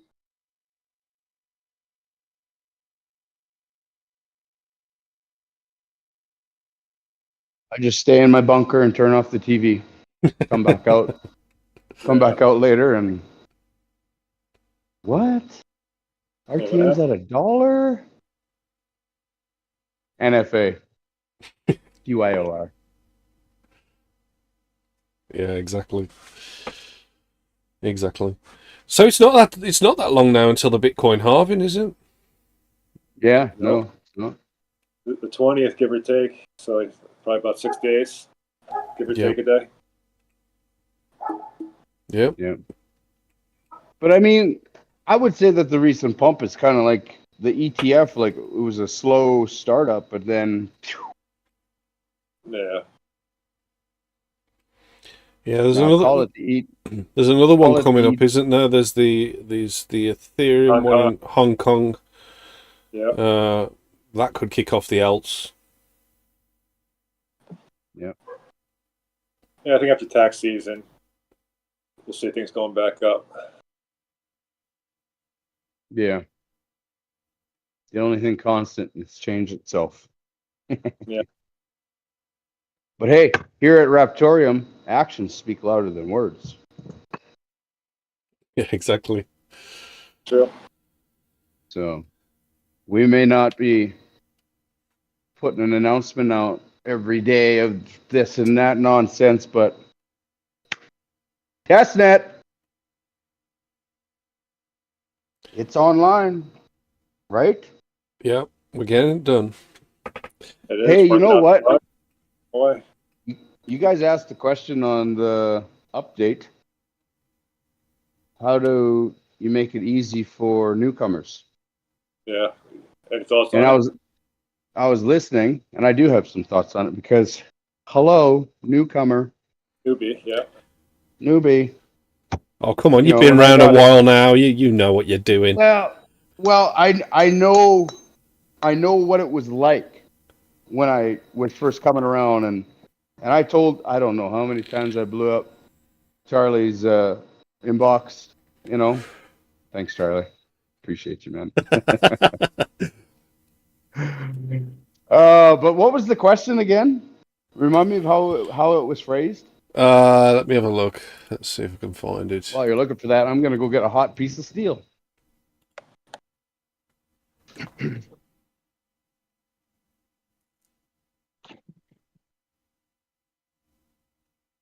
Okay, so the first question that was asked was, how can we simplify our message to resonate with beginners? Simplify the message. So we've all answered this, so it's your turn now, Smith. Yeah. For me, it was easy.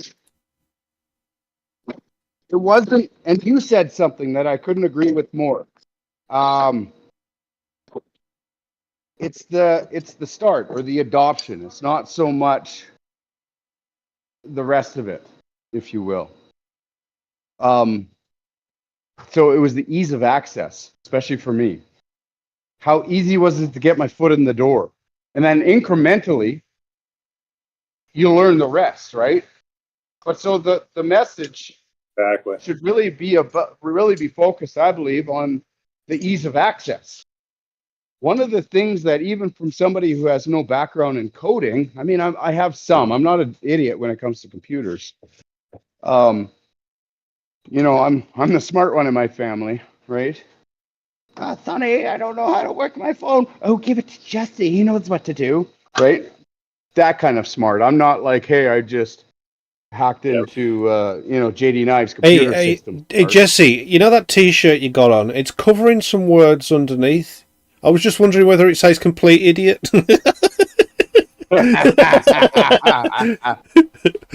Oh, sorry. Don't give me those eyes. No.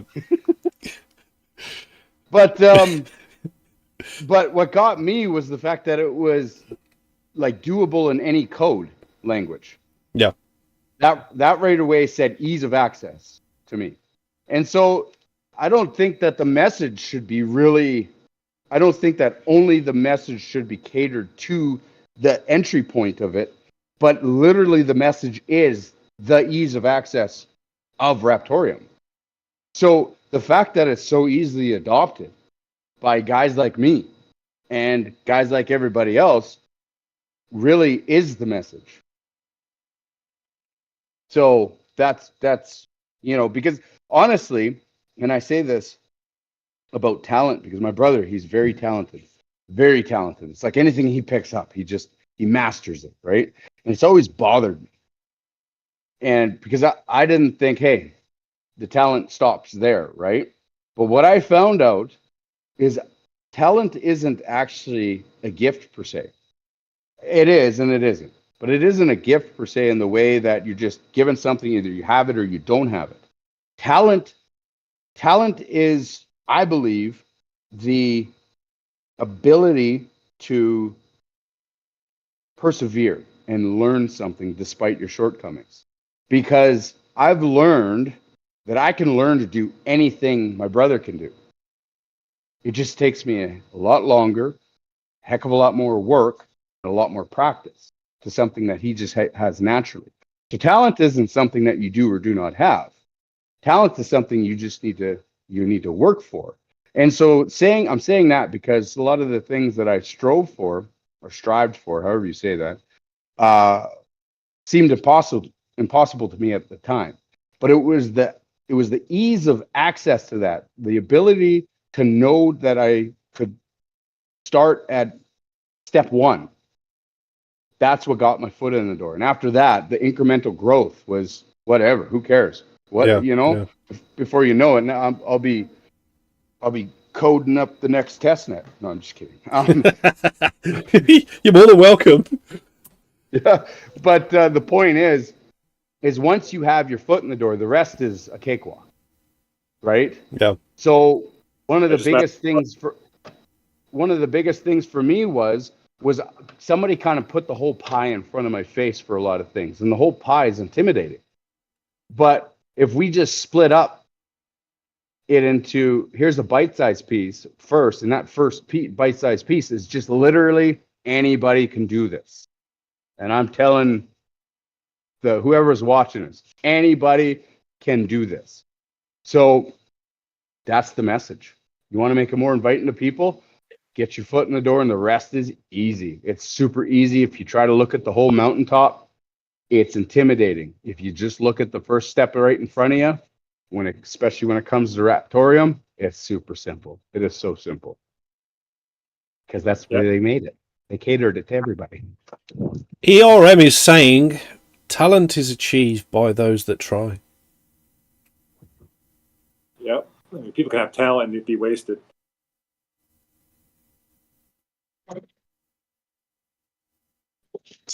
So I'm having a bit, I wouldn't call it an issue, but it's just something we need to address. The inertia of this piece is causing, when I strike it down, for that to go down, and these wings want to stay where they are, so it's causing a bend. So what I'm going to do is just straighten it out and then probably fab up a piece that prevents that from happening. Okay.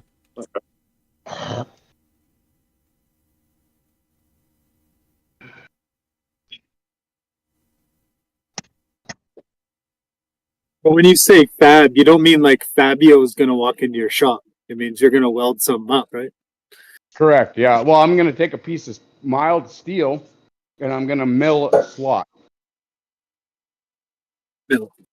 Create, but no Fabio. Hey, so no Fabio today. Wasn't it the guy that said did the I can't believe it's not butter? Yeah. Yeah. You get that over there, Charlie?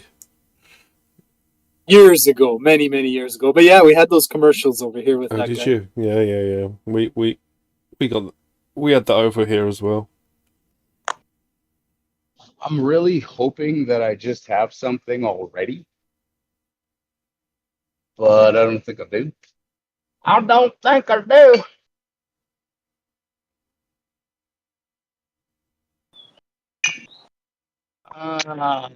Let's make my life the hardest it possibly can be. And I will use some spring steel. Yeah. See if I can get it done before the next heat. Probably not. I don't think this thing will fit in there. Nope. Oh, don't do it. Don't do it. Okay, I'm going to do it. I shouldn't do it. I should not do it, but I'm going to do it.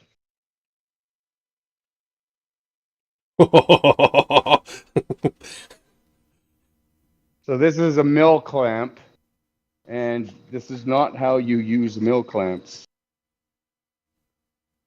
But this is how I'm using a mill clamp. Why don't you use milk clamps this way? But Daddy, you always told us not to use mill clamps. By the time you get as good as me, son, you won't be taking my advice. Okay, bring the heat. Bring the heat. You guys want to see something cool? Yeah. Check this out. Of course. Ooh. It's a pretty It one. is pretty. You know what that is? Leopard wood. 500 RTM to whoever guesses it. There you go. 500 Rosewood. RTM? 500. Where's my hammer? What is it, guys? Come on, tell us in the chat. And there's so many types of wood. I'm supposed to guess that. Mm. It's 500 RTM, you know. Rosewood. Negatory. Yes. Negatory. Sorry. Leopard wood. Negatory. Wormwood. Nope. Is it hard or soft? It's very hard. Very oily. Very oily. Very oily. Oh, okay. Oh, yeah, my Smithette is trying to guess right now. She's loving that RTM. Too bad, kid. You know what it is. No, you can't guess. You know what it is. Rigged.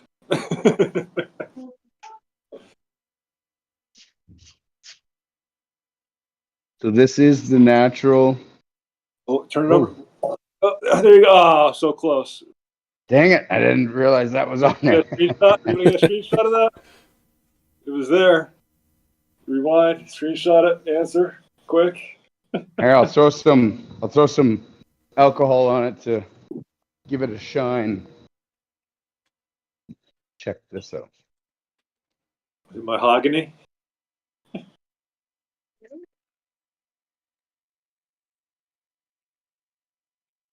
Mm. I don't know, but it's pretty cool. You got any guesses in the chat? It doesn't seem like anyone knows. Is it walnut? No. Mango? Is South it America. mango? No. You say it's oily. It's very oily, yeah. Very hard.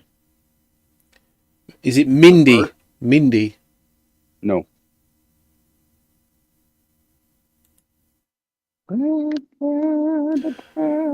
ERM saying Coca Bolo.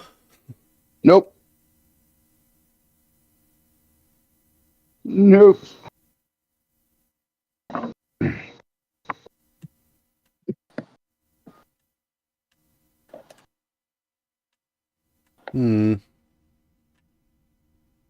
It's from South America. South America. I mean, there's lots of woods in South America. Lots of trees. Roble. Is it teak? Nope. It's not roble. I'm having trouble understanding what you're saying. Robley? There we Roble. go. Yes, that's a kind of wood. Okay, so I'll have to double check that because you could call it that in your language. This is commonly known by this name. I don't know if it's known as Robley. Robley. Okay, next hint. Oh, This is Robley is SmithJr or something like that. That's the other name for it. okay. Then no. This is the heartwood. It is not the sapwood. The sapwood is white. This is the heartwood of the tree. Well, it says here in English, it says oca. Nope. O-A-K. Oca. Nope. Toy Nope. is saying Brazilian rosewood. Nope. Tenacious. Here. This is Brazilian rosewood right here. Okay. That's Brazilian rosewood. So it's very close in color. Tenacious not. D is saying snakewood. Oh, Tenacious D for the win. Have we got it? Yep. Tenacious D. Congrats. I can see that. Looks like snake skin. Yep.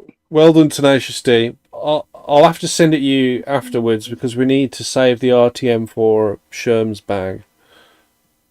I will send it afterwards when I can get onto the computer.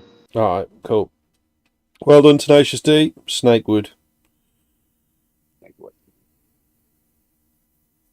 It is now. I almost gave it away at rosewood because it is technically a type of rosewood, but it is not rosewood.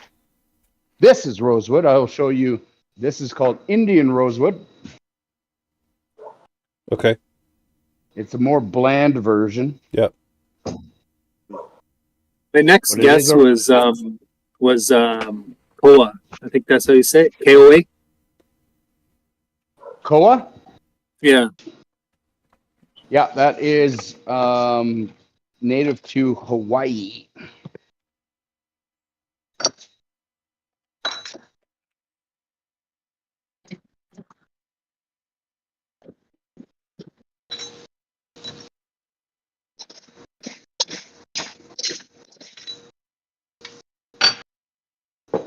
Hot. Alrighty. Are we good? We got some pretty defined. Oh, yeah. Yeah, looking good. So now we're actually going to take it into the other room, and I am going to form it on the sword. Are you? Yeah. So get everything nice and tight fitting. All right, okay. So we'll keep everything cool. We'll keep our heats nice and short. But yeah, we'll form it right on the sword. So you see there how well we controlled our heat. Yep. Only the very end, change colors there. Yeah. So yeah. I ho, it's off to work we go. With hand grenades and laser blades. I ho, I ho, I ho. What is this You know, I steel? have- This sword's made out of. Smith, I don't know what it's made out of. 5160. Oh yeah, it's gonna be tough. Yep. Yep.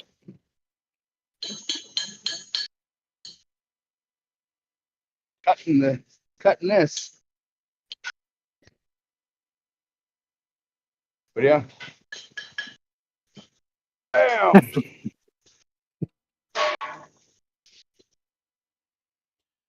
Okay, I think it's about time for what's in Scherm's bag.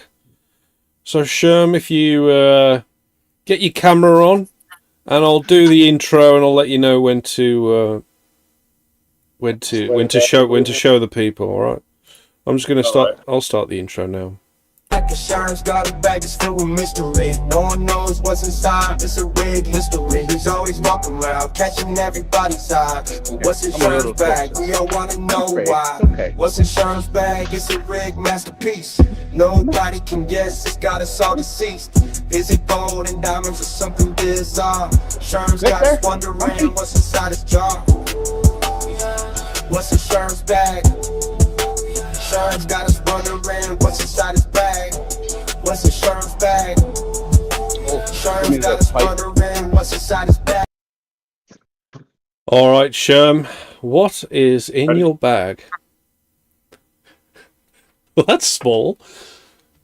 It is. Guys, what's in Scherm's bag? Put your answers in the stream party chat, and you could win 500 magical Raptoreum coins. Somebody said whistle. I still think it's a whistle. Negative. A piece of cotton. Well, how's it? That's not loud, is it, Alejandro? Toy saying a bell. No. Is it a mouthpiece? Hmm. You now.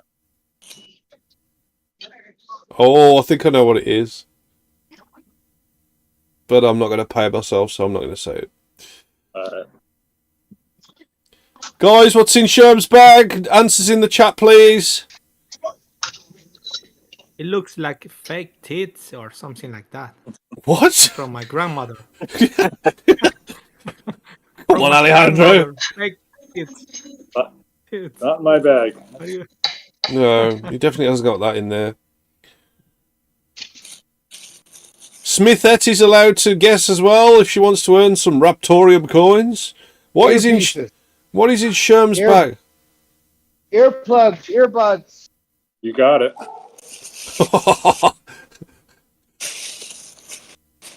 Who got it? Earbuds. That'd be you. Haha, that's Smithette. Smithette. Yeah. Yeah, earbuds. Oh well, I was gonna say something different, and I refrained. I was gonna say party popper. No. Yeah, you're all thinking it's loud. It's prevent it loud. All right. Okay. All right. Fair enough. So Smithette gets it. All right. I'll send that across now.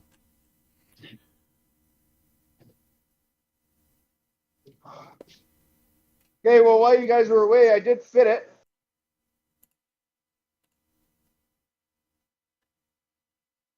I'll do it one more time here.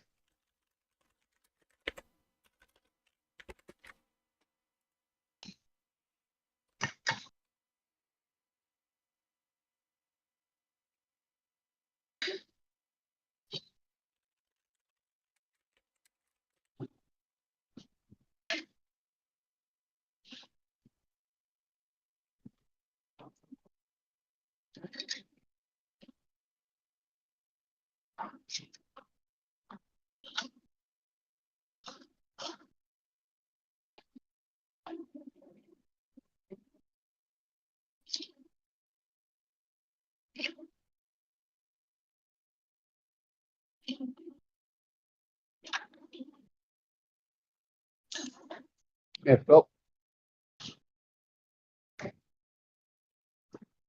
What are you planning on for the shape of it, Smith? Just something simple. This is all very simple stuff. Yeah. We want to keep everything basic.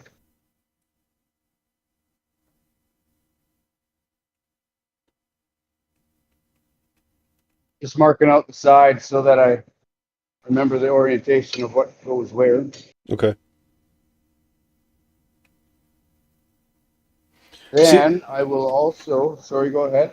I was just going to say bye to ERM. He's saying, have a good day, guys. I'm off to bed as it's 1 a.m. here. That means ERM, you are near to me. If you're asking if I'm in Wolverhampton and it's 1 a.m. there, you must be close. Yeah, carry on, Smith. Hey. I'll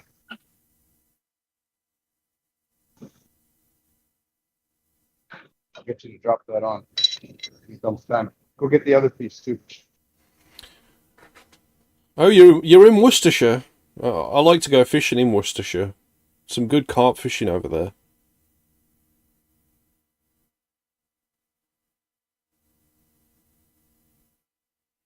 Yeah, that's right, H&S. They also do the sauce. Yeah, I think we should maybe take a minute right now. And you go ahead.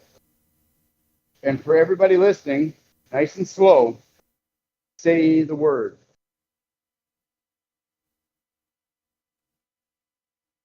The word. The word. Worcestershire sauce. Oh. Yeah, see if we got the correct. What's it? It's Worcester sauce. What? Worcester. Okay.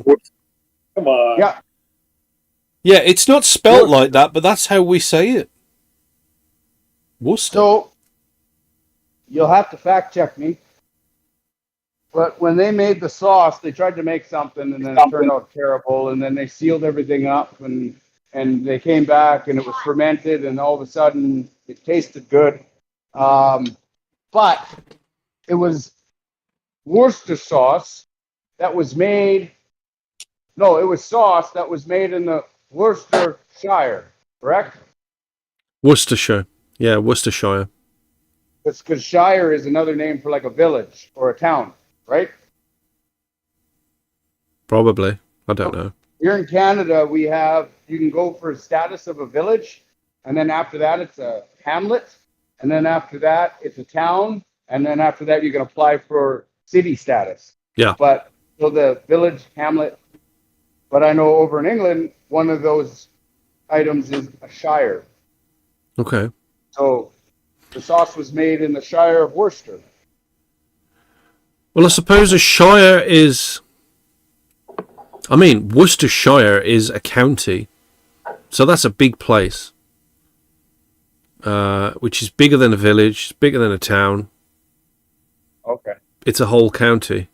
But I suppose it's not quite city. But there is... I mean, you do get the city of Worcester as well.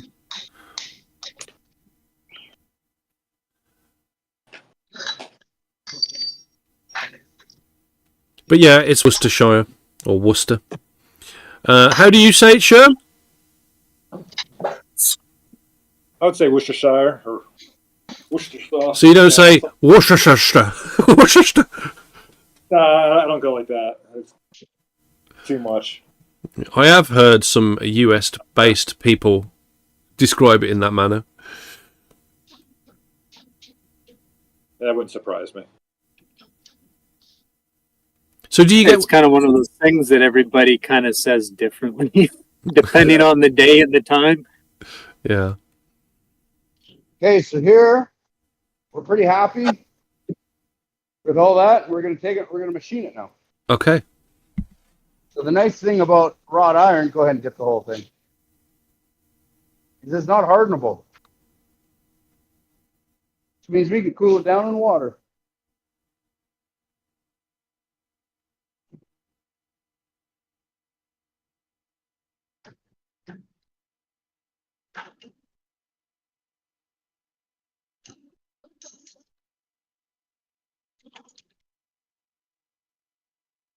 I am. There we go. An opening Nice. for the sword tang. You know that you've cooled that down now. Will that affect the fitting? Will it be tighter? Yeah, a little bit. No.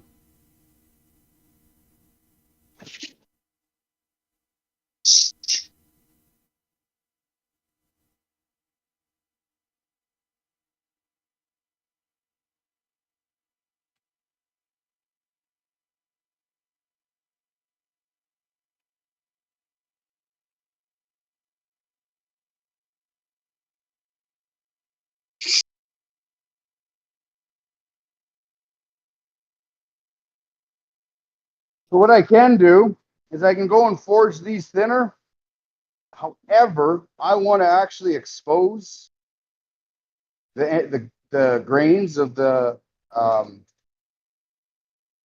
wrought iron. Yep. So we're going to go ahead and cut these in. Okay. Yeah. And this is going to get quite hot. So if I had a way to cool it down,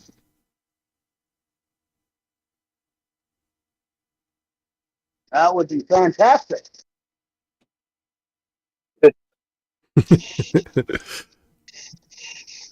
It's still really hot then, yeah? Yeah.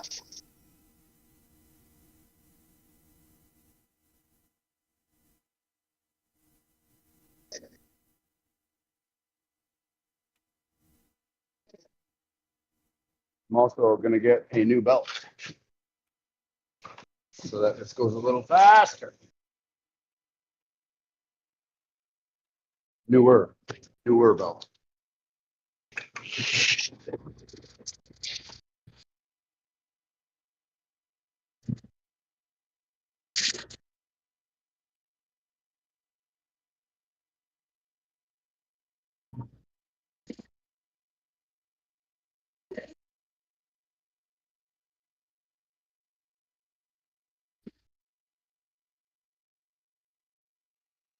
What's HNS saying? Americans call it Worcester sauce.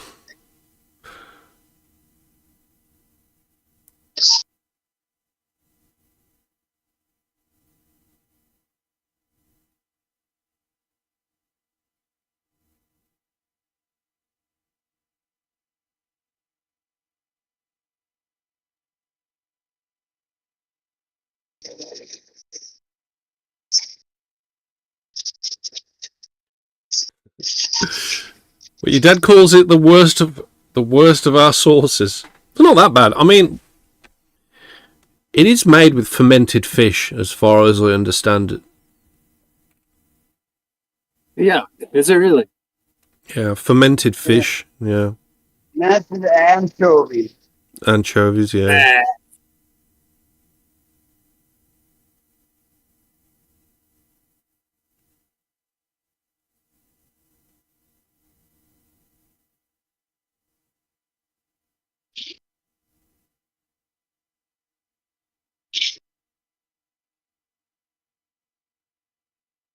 The only thing, one thing I don't like, and I can't understand it, is what's the deal with soy sauce? Why do people like that? It's just basically liquid salt to me. No. Hey, It's very good with rice and Chinese food. It's American Chinese food, not like real Chinese food. We don't use soy sauce much here. We use Maggi sauce. It's kind of similar, but it's got more flavor, I think. Okay. so that's how far we're looking at our quillions. Okay. These bits are called quillions. So now we just got to make that equal on the other side. Nice. Back up to the other side.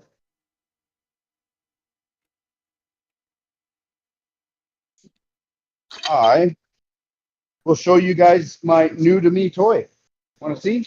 Yeah. Of course.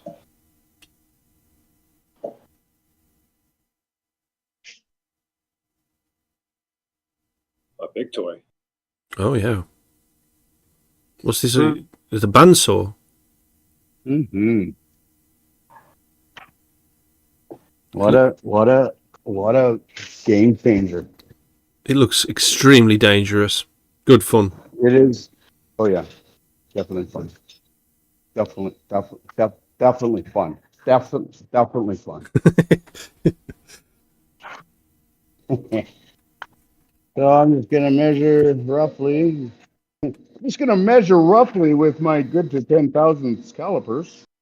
That's a oxymoron if I ever heard one. Very rough. Very rough.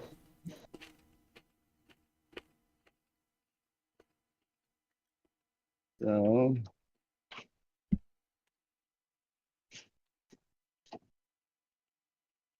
I'm happy there, and I'm sure I'll get a extension cord at some point. I'm sure one will magically appear any second now. Yeah, any moment there's going to be an extension cord falling from heaven.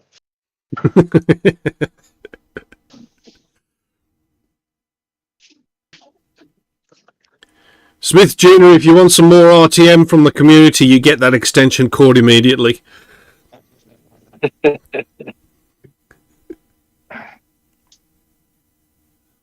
To be fair, the kids have actually got some decent amounts today again. Oh, very nice. All righty. We'll get some coolant on here.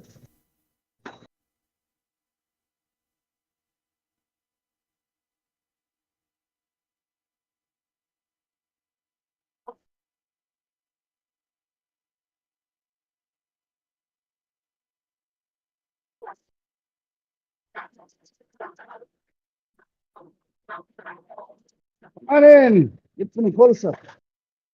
This is the good stuff right here.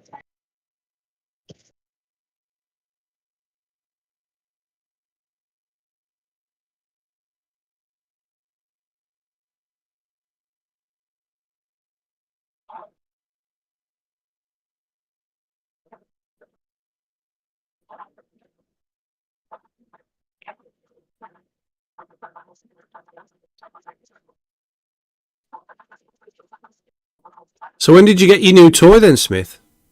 Yesterday. Oh, did you? Nice.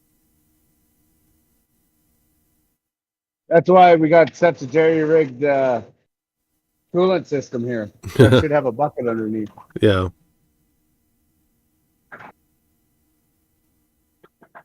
I literally just stole the coolant system off of my milk.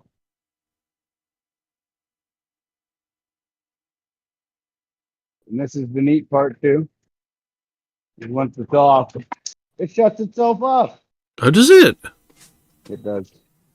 How does it know that? Has it got some kind of laser or something? Right? You think it's like some magical high-tech thing? Well, It's literally how does it know? just a little mechanic thing that hits the off button. Okay. Right. So yeah, when it gets through, it just drops, hits the off button. Well, I suppose that's one way of doing it. Yeah. Well, you got the color right, Binarai. It's red. Yeah. Nice. Looks great. Great. Oh man, it saves so much work. Nice and straight. I'll take the calipers with me, and we'll see if we can't get it even on the sword.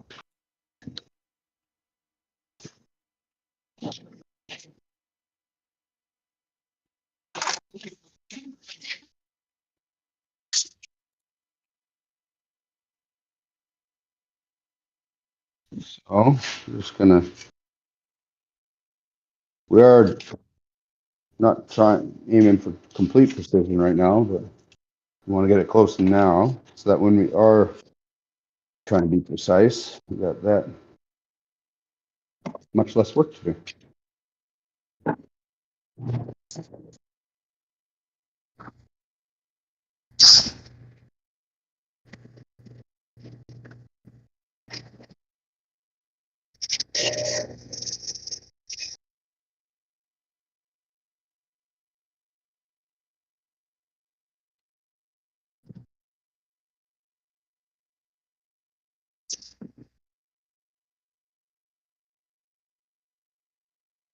We'll be back in a couple of minutes, guys. Right. No worries.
Oh, I'm back. Welcome back. Well, yeah, welcome back. What did I miss? A lot of sparks. That's always good. Yeah, nothing major. It's looking good.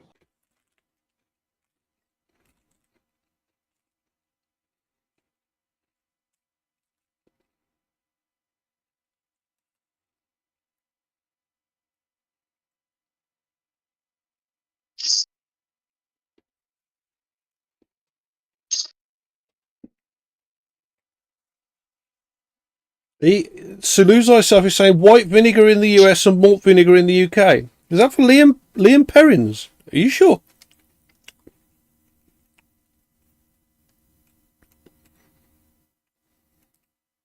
Why would they use white vinegar?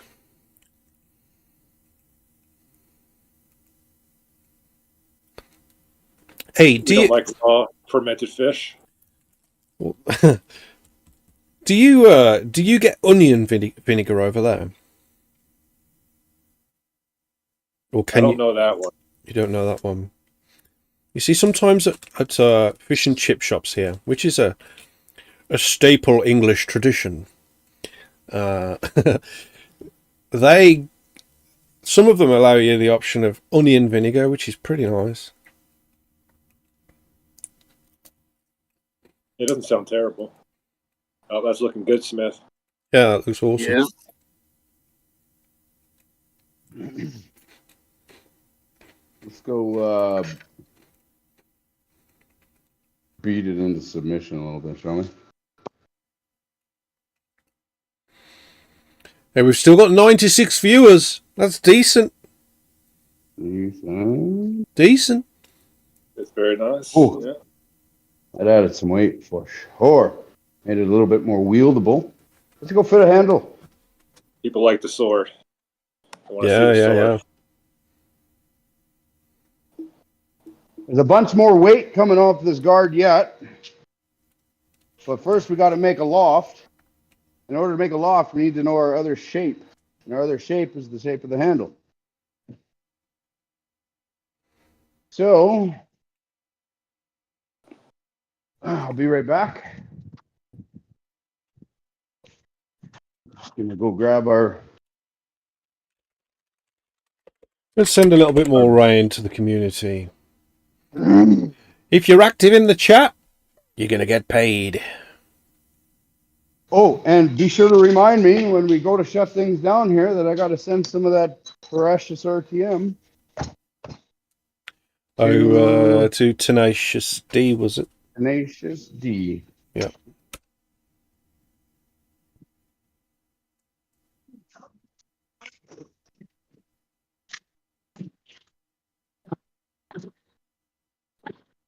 So the beauty about that tight fit you're talking about is it is now a pressure fit. Oh, yeah? Yeah. She is snug. Yeah. And I am going to leave that wrought iron finish on there. I think that would be very cool. Yeah, that's cool. Yeah. So, handle time. Handle time. Can you do the dance? I did it. You guys weren't even watching. We caught it. We caught it. Ah, Viewers just spiked to 800. What kind of wood are we using? So, I think that we're going to use Water. a burnt maple. Go get your Burnt knife. maple. Okay. Yeah, burnt maple.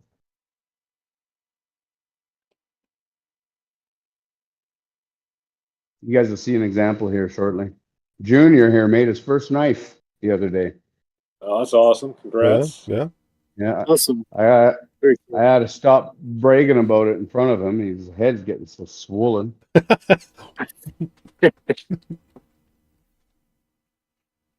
Watch it, please.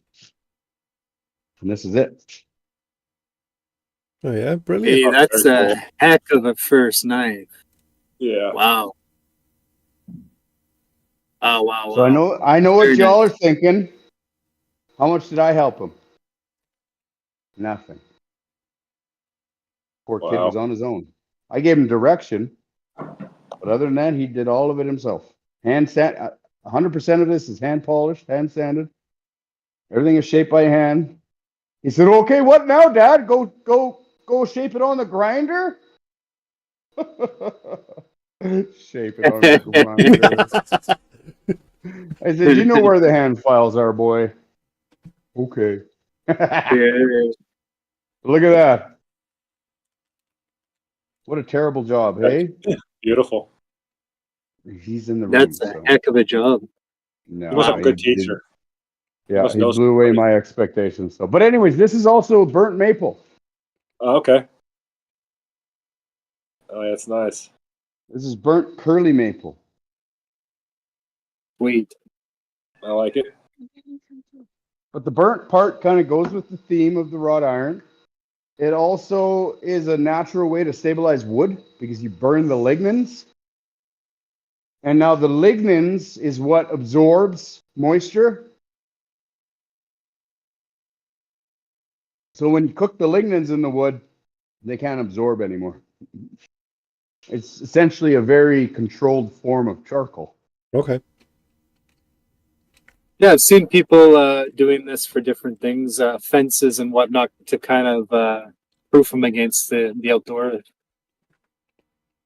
Yeah, the Japanese have a form of foundational work where they will take a rock and they will place it in their foundation, and then they will then coat the piece of wood to perfectly mate with that rock. And how they weatherproof the moisture, the condensation between the wood and the rock is they burn the underside of the rock. This is something they've been using for thousands of years. There are buildings that are standing 1,500 years later that have employed all these things with original foundations. So it's an old technique, that's for sure. Cool.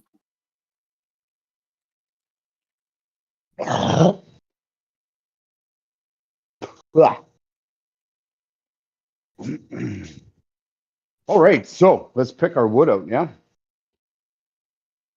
Pick our Let's wood do it. out. Oh, look at this. I have a ladder. It's magically there. Let's go and see what's up there, yeah?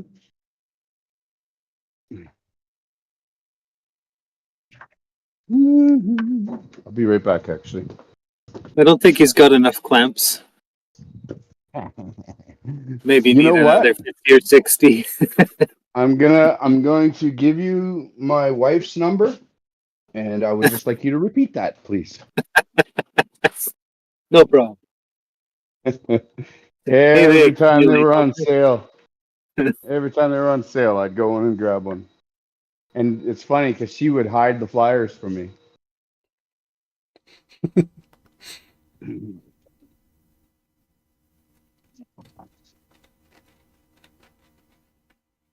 So, You ever want to get Smith a gift, you know what to get him. yep. Clamps. These are some of our curly maple pieces. And oh, here's one. That one's epic. Oh, Yeah. it's wide enough too. See, here's my problem though. I'm all like, oh, that one would be perfect. Oh, but it's too nice. I can't cut it. This one is though. I'll cut this one. And it's nice. It's a little bit of both. Look at that burl. That's the burl that you've had for like 20 years? Your first Not burl? 20. No, I've had it for No. about 5. Remember you telling us I'm about that one you bought when you first started, and then you put it on the shelf and it's sat there ever since. Yeah, it's That's over there. That's that one right there. Oh, yeah, there it is. Yeah. Never gonna use that one. That one's now the mascot of the shop. That's Be there right. forever. Exactly. So we'll cut this up. We're looking for about hand length and a bit, or a hand length and a bit. By the time we have our pommel on, it'll be about a hand and a half knife. which is all you ever want to do for something like this. And so that's going to hide our threaded portion down in the handle. And our pommel nut will be a machine piece that goes down to screw everything together. But so we're going to cut this one off right about there. And very simply, done. Actually, we're going to square up the end here first.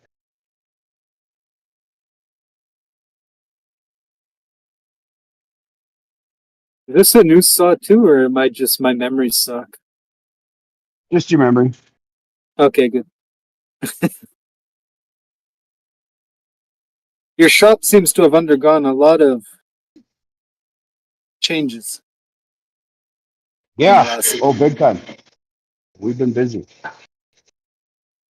And now, so I'm not dealing with excess wood, I'm just going to trim this up, make it all beautiful.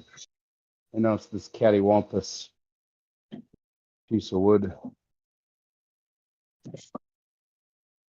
I could joint it. Actually, this one's pretty bad. Oh no, I got a flat side here.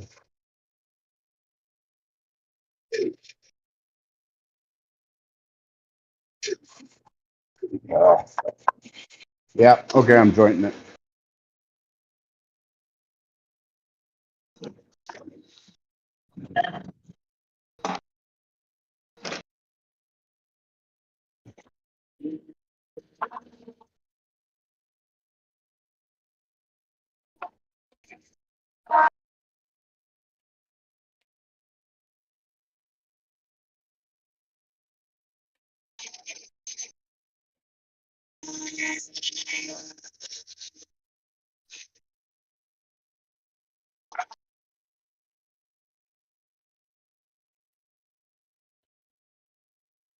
What does that thing do?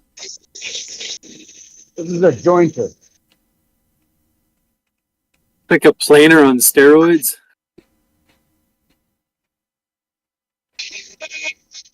So a jointer can take wood that's all crazy and make it flat. Whereas a jointer registers off the opposite side, or sorry, a planer registers off the opposite side. Yeah. And if you put a noodle in, you'll get a noodle out, just smooth noodle. This will make it flat. Okay. This is the boss. The planer, the box is the other side, the opposite side of the wood.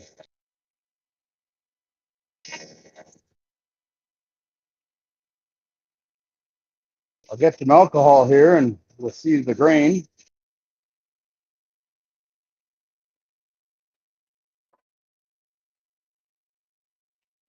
See if we can pick it up on camera. Oh yeah. Yeah. Looks great. Some chatoyance. Toyin? Gotta love that word too. Some chatoyance. Then I'll get my saw plugged in here.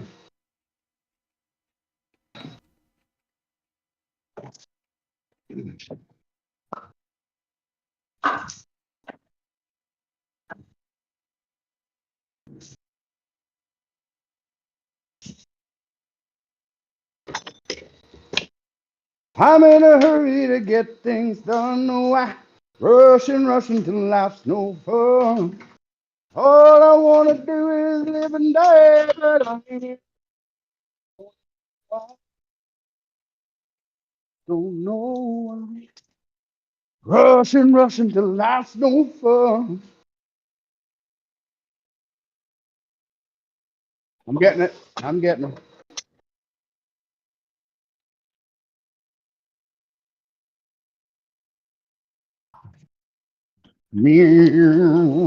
So I got two flat sides, which means I can use them to register against the fence and get my other two flat sides.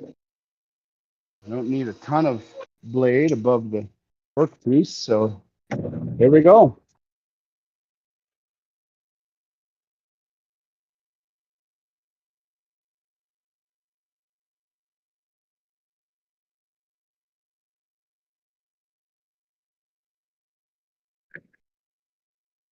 Give me a push stick.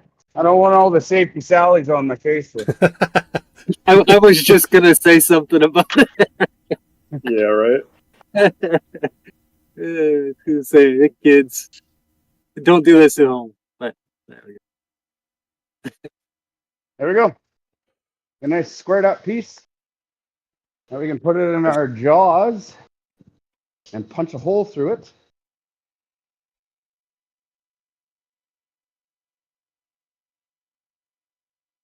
I think you're still going to have them on your case anyway, Smith, because you got no eyewear.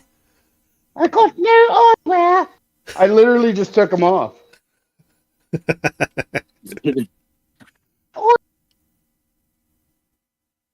like to tell you something about eyewear. You sound like you're on Oliver Twist. I kind of ran with that one. Yeah. Oi, mate, how's it going?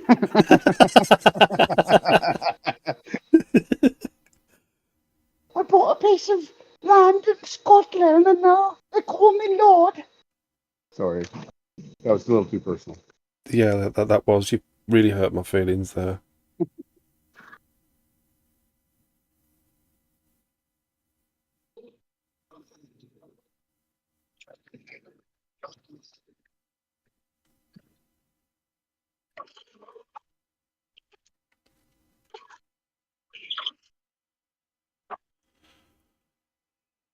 All righty then.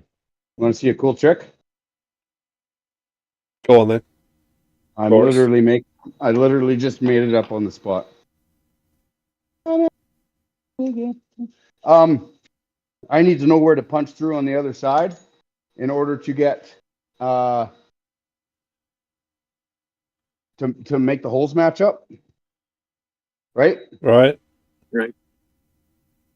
Hang on, sorry, I forgot one thing actually.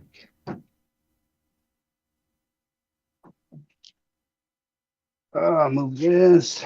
And then I'm just gonna take a pencil. And that gives me a straightness. All right, so I'm gonna go ahead and drop my quill down, take my vise off, and I'm gonna let this thing spin. I'm gonna go in here with a pencil.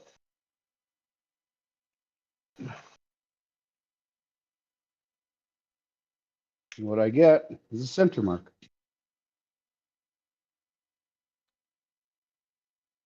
Mm-hmm. So now, all I gotta do is match up that center mark and this center mark, and I get a plumb.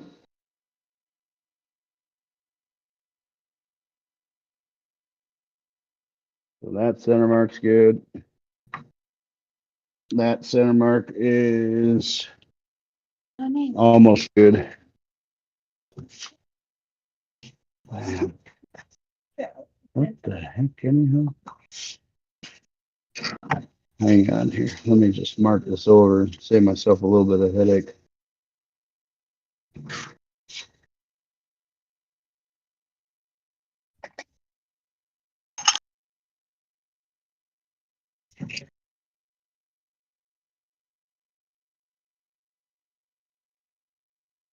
Oh, wow, that's a big angle. There, that should be her. Tighten her down. Back on the center mark there. Who's placing bets? Who's placing bets? Oh, give me 20 to 1 I on. don't know. I don't know. I'm curious to see if it works though.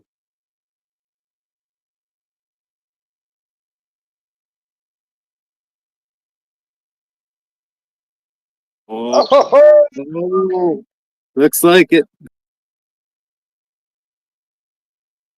Where can you see? Where am I in frame? Give me some dust. Give me some dust. Right here. You gotta show me blowing through home. Oh, it worked. Yep. Smack on. How about that? Oh my goodness. Nice. Couldn't you just use a longer drill bit? Oh yeah, I could have. But what fun is that? Like this is literally perfect. All right. Okay. Oh. It Look at this. could also burned it He through, knows right? his tricks, you know. But that'd be a long handle to burn through, no? That'd be Yeah. hard to do. Look at that. Nice. Like that is actual size of the hole, right? If that hole ain't perfect, it ain't going through. Look at that. Nailed it. Man. It's so perfect. We're gonna film through the hole for the rest of the Oh, come on, Smith. You're going about you're talking about your son bragging about his knife. This is a hole in a piece of wood, bro. Look at that doll. Man alive, I tell you what. Yeah. All right. I'm done. Yeah, we're not gonna burn, even though it's not a terrible way of doing things. We are going to just drill some angled holes here. And then we'll fill it in with epoxy. We are cheating, but not really. This is a trick that a lot of people do anyhow. They just kind of don't tell you. So I'm just going to widen up this hole. In fact, I'm just going to do it by hand.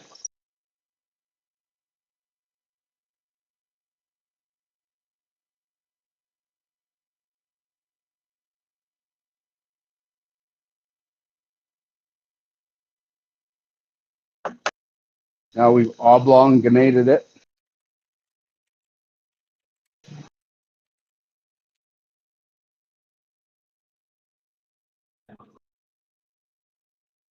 And all that's done is just allow us to put a custom tool on the, actually, I'm just going to try it. Oh, yeah, no, we got a ways to go. An oblong tool on there, or sorry, an oblong tool, customized tool. I made that out of something rather than ground those in by hand. Oh, yeah. Yep.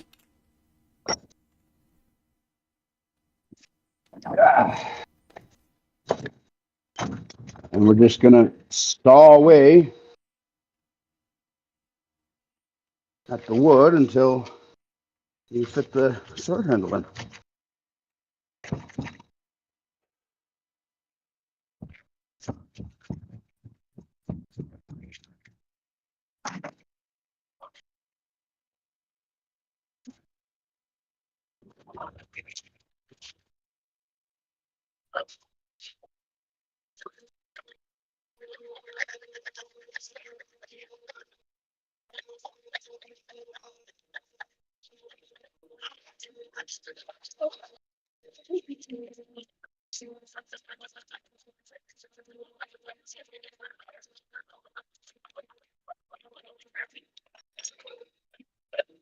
Sometimes it takes a lot, sometimes it doesn't.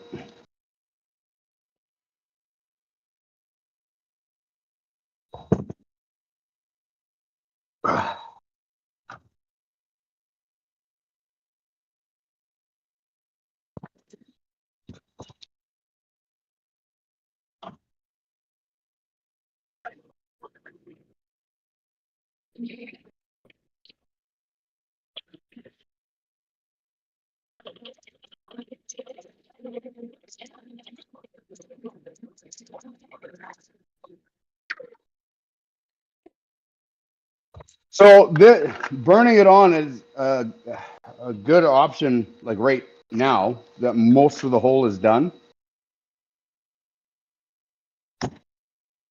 Yeah, not something you'd want to do through the solid block of maple. It'd be a lot of burning.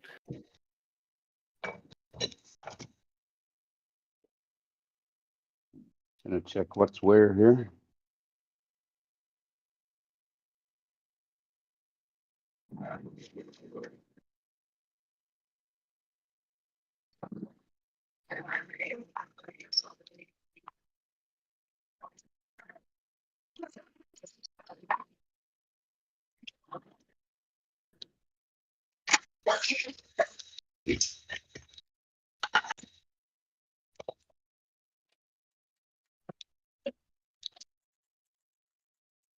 we go. There it Now we can is. start coping it. I'll check for square. And then we'll start adjusting either the guard or the handle itself, depending on. Now I know the guard is looking pretty rough on the bottom, but not that rough. So we obviously have some square issues here.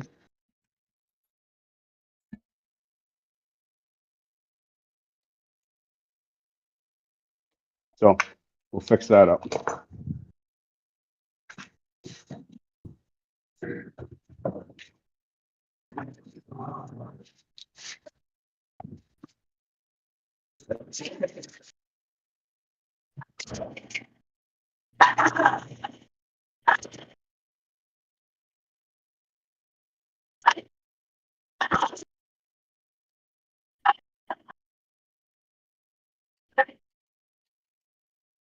Ooh, so beautiful.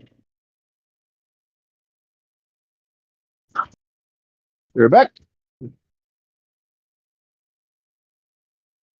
want to make sure that this is still good to go.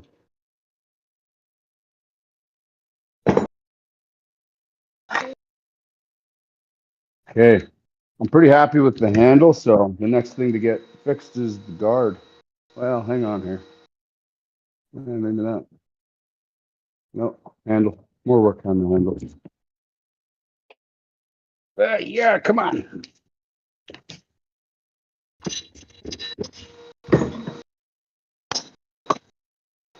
I'll give you a lift out on there.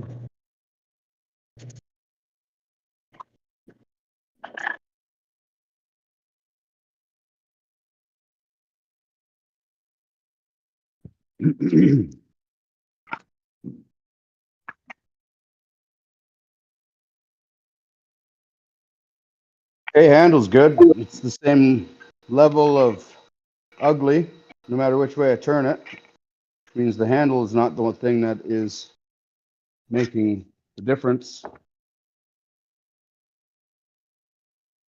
You know when you screw the end piece on, Smith, do you chamfer a hole into the handle, or is the handle flat on the end with the hole, and then you just screw it onto the end? Does it screw into the handle, or does it screw on top of the handle? Like if you into, yeah. So you chamfer the hole in the handle, then the thread goes inside to tighten it to the It's called a barrel nut. Okay, yeah. Got you. So there's a long threaded tube essentially that will go inside here, catch that thread, and then you'll be able to screw the pommel on. Okay, understood. Yep. Great question. I am going to mark real quick which side is which.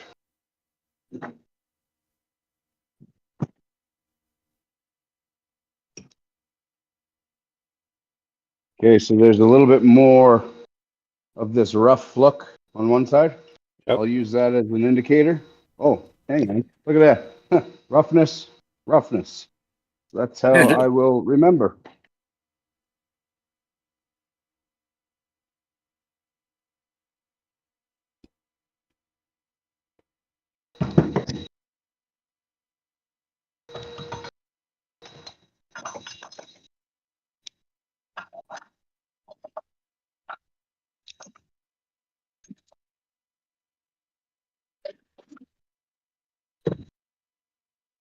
Alrighty.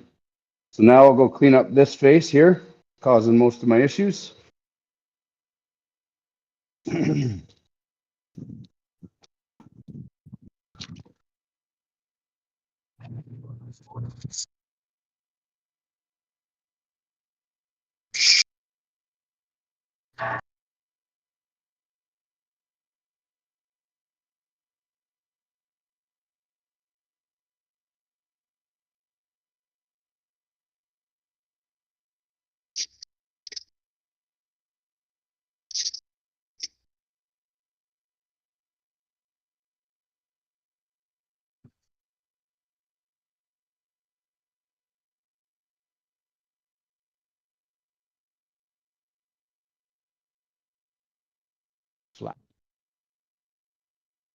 Flat. Need the flat.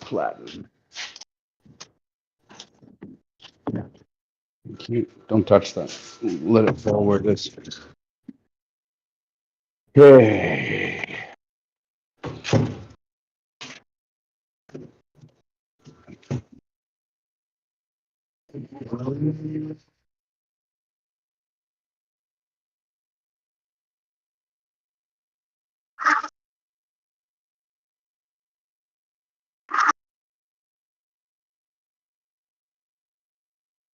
Nicely flat now. Oh yeah, yep.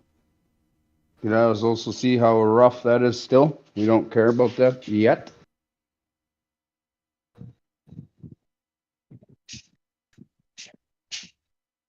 Back. A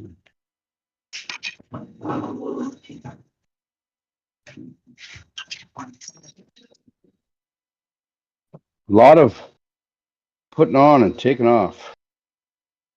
So much. When you're building these hidden tang knives. Guard on, handle on, handle off. Camera down.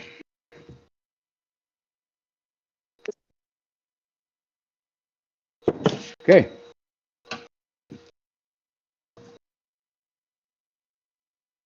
That is a tight fit for everything. Yeah, it looks good. There we go. Now, I'm gonna do. I didn't hammer it too hard. I didn't want to. Now we will take a ruler, and this is a fun little exercise. Fun little exercise.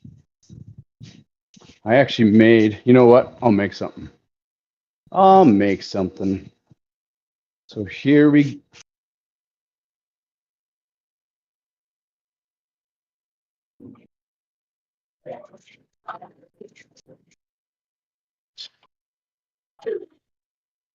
We're going to cut a notch out of here. So we have just a straight edge.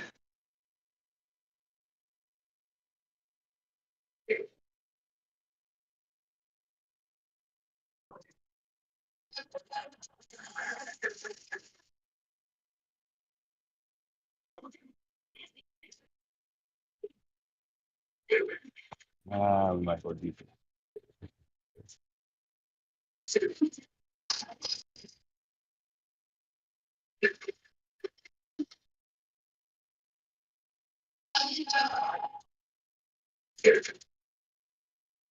I'd almost think they used that before. And then we'll go here. We'll use this straight edge to reference on the blade. The notch will cut out for where the guard is, and it'll give us a center line for our handle.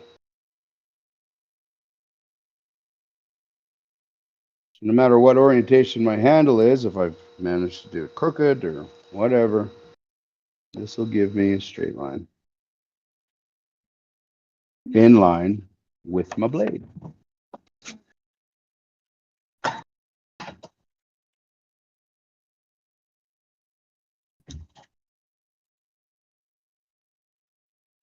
That's a cool trick.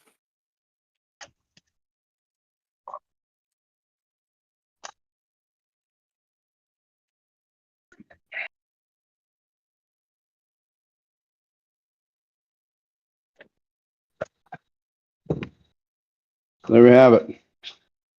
You can see our holes were drilled pretty well. In straight with the block, which makes our job a little easier. You can also see here that the pin line, the center, bam, matches up with our hole really well. And same with this one. Yeah. That's an additional sign that we did a good job. So not only was the hole perfect, it was straight. Sorry. Humility, right. So we got a straight line, which is fan-freaking-tastic.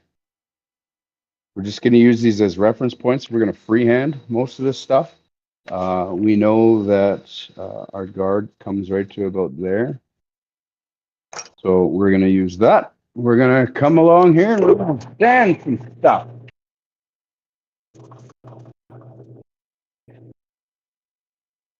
We're not concerned about the rest of it. We're just concerned about that for now. Handle wise, I think we'll do down 1/4 inch. I'm going to 45 our corners. I'm going to worry about too much else right now. Then we're going to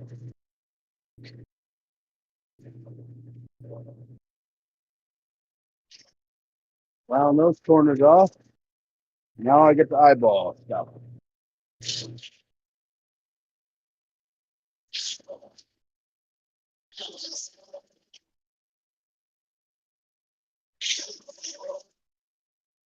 I think we're pretty happy with that shape. We're going to refine it by hand.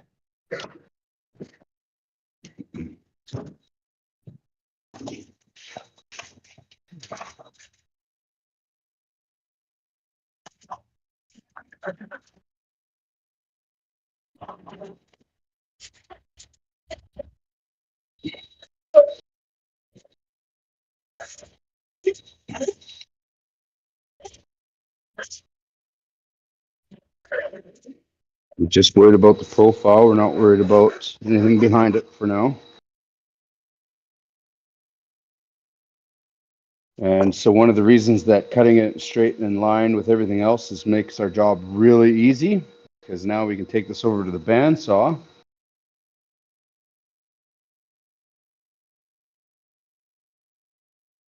And just use our profile as our where we're going to cut things from. Use the fence to keep everything nice and straight.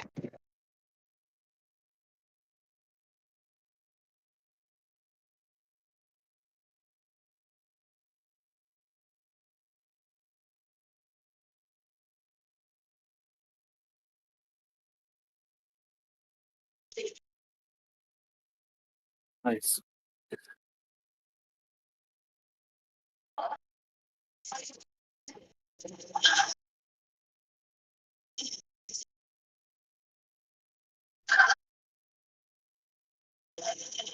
We're probably going to taper this, but we're not concerned about that right now. We just want to get rid of all our bulk and make sure everything is square.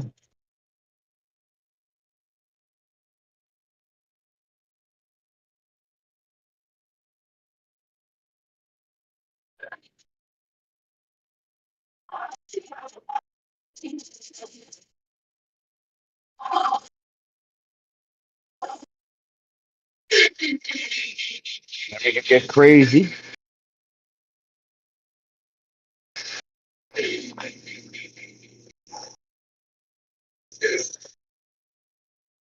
And I'm just using the thickness of my offcut as a straight guide.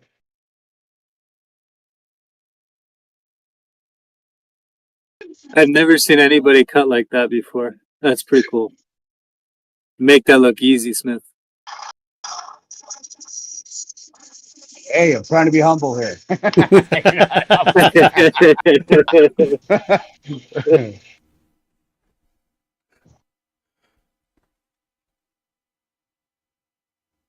So we're going to do the same thing on the bottom. We have all our center lines for reference. We've transferred all of our other lines via the bandsaw. So we're just going to come in just a hair.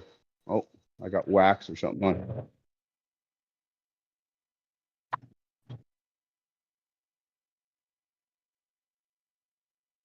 So this one looks a little wonky. We're going to come in a hair, and that'll give us our taper.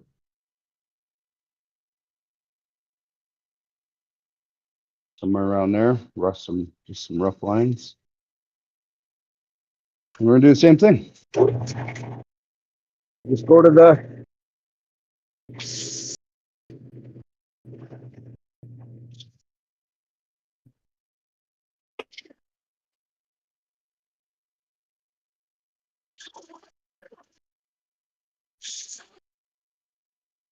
and now we just join those.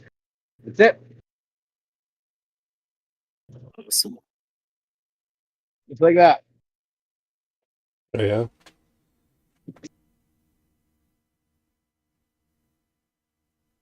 I'm actually going to give it a little bit of a rock because I want to give it a belly.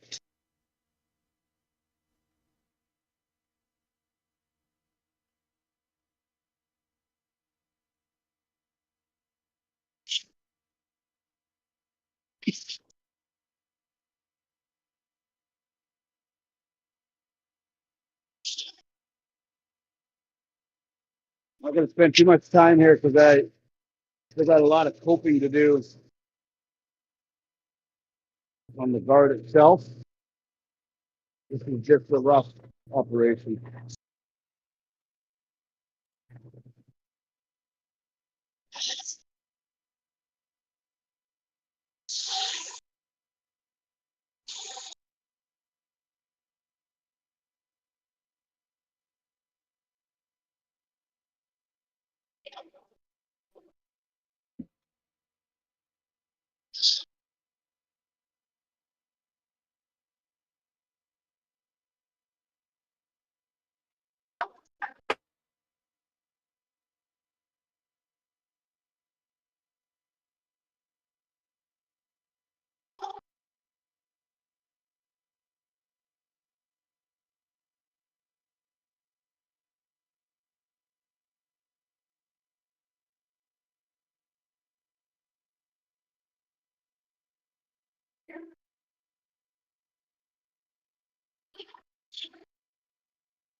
Yep.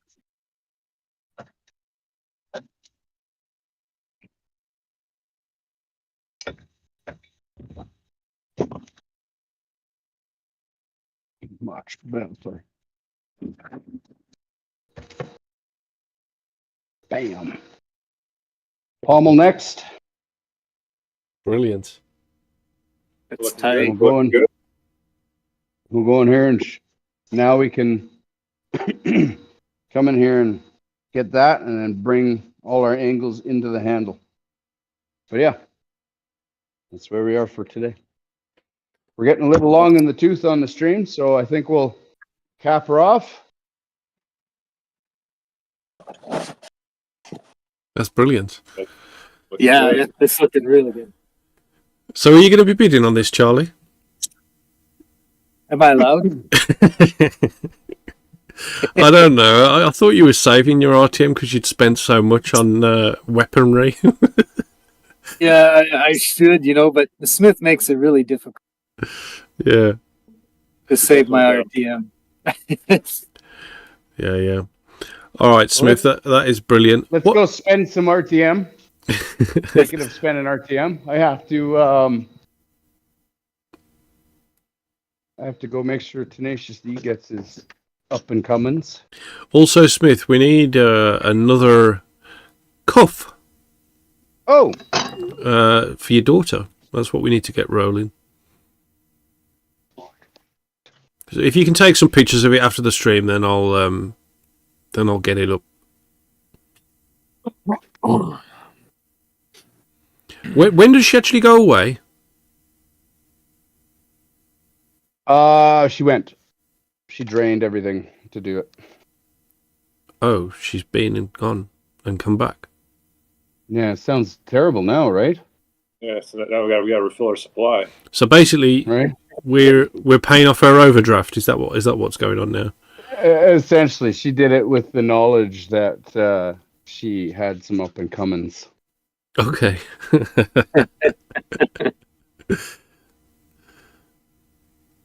And by she covered it, I mean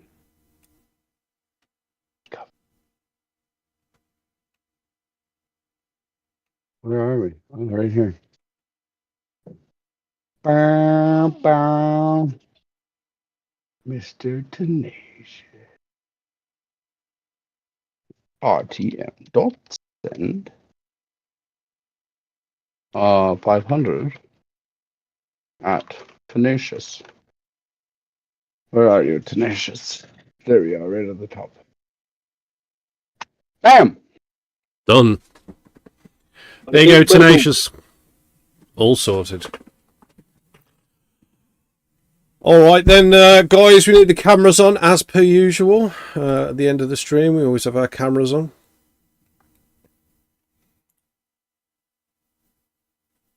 Oh, I need to adjust. You guys want to see something else cool? Go on then. Oh, that's cool. Oh yeah.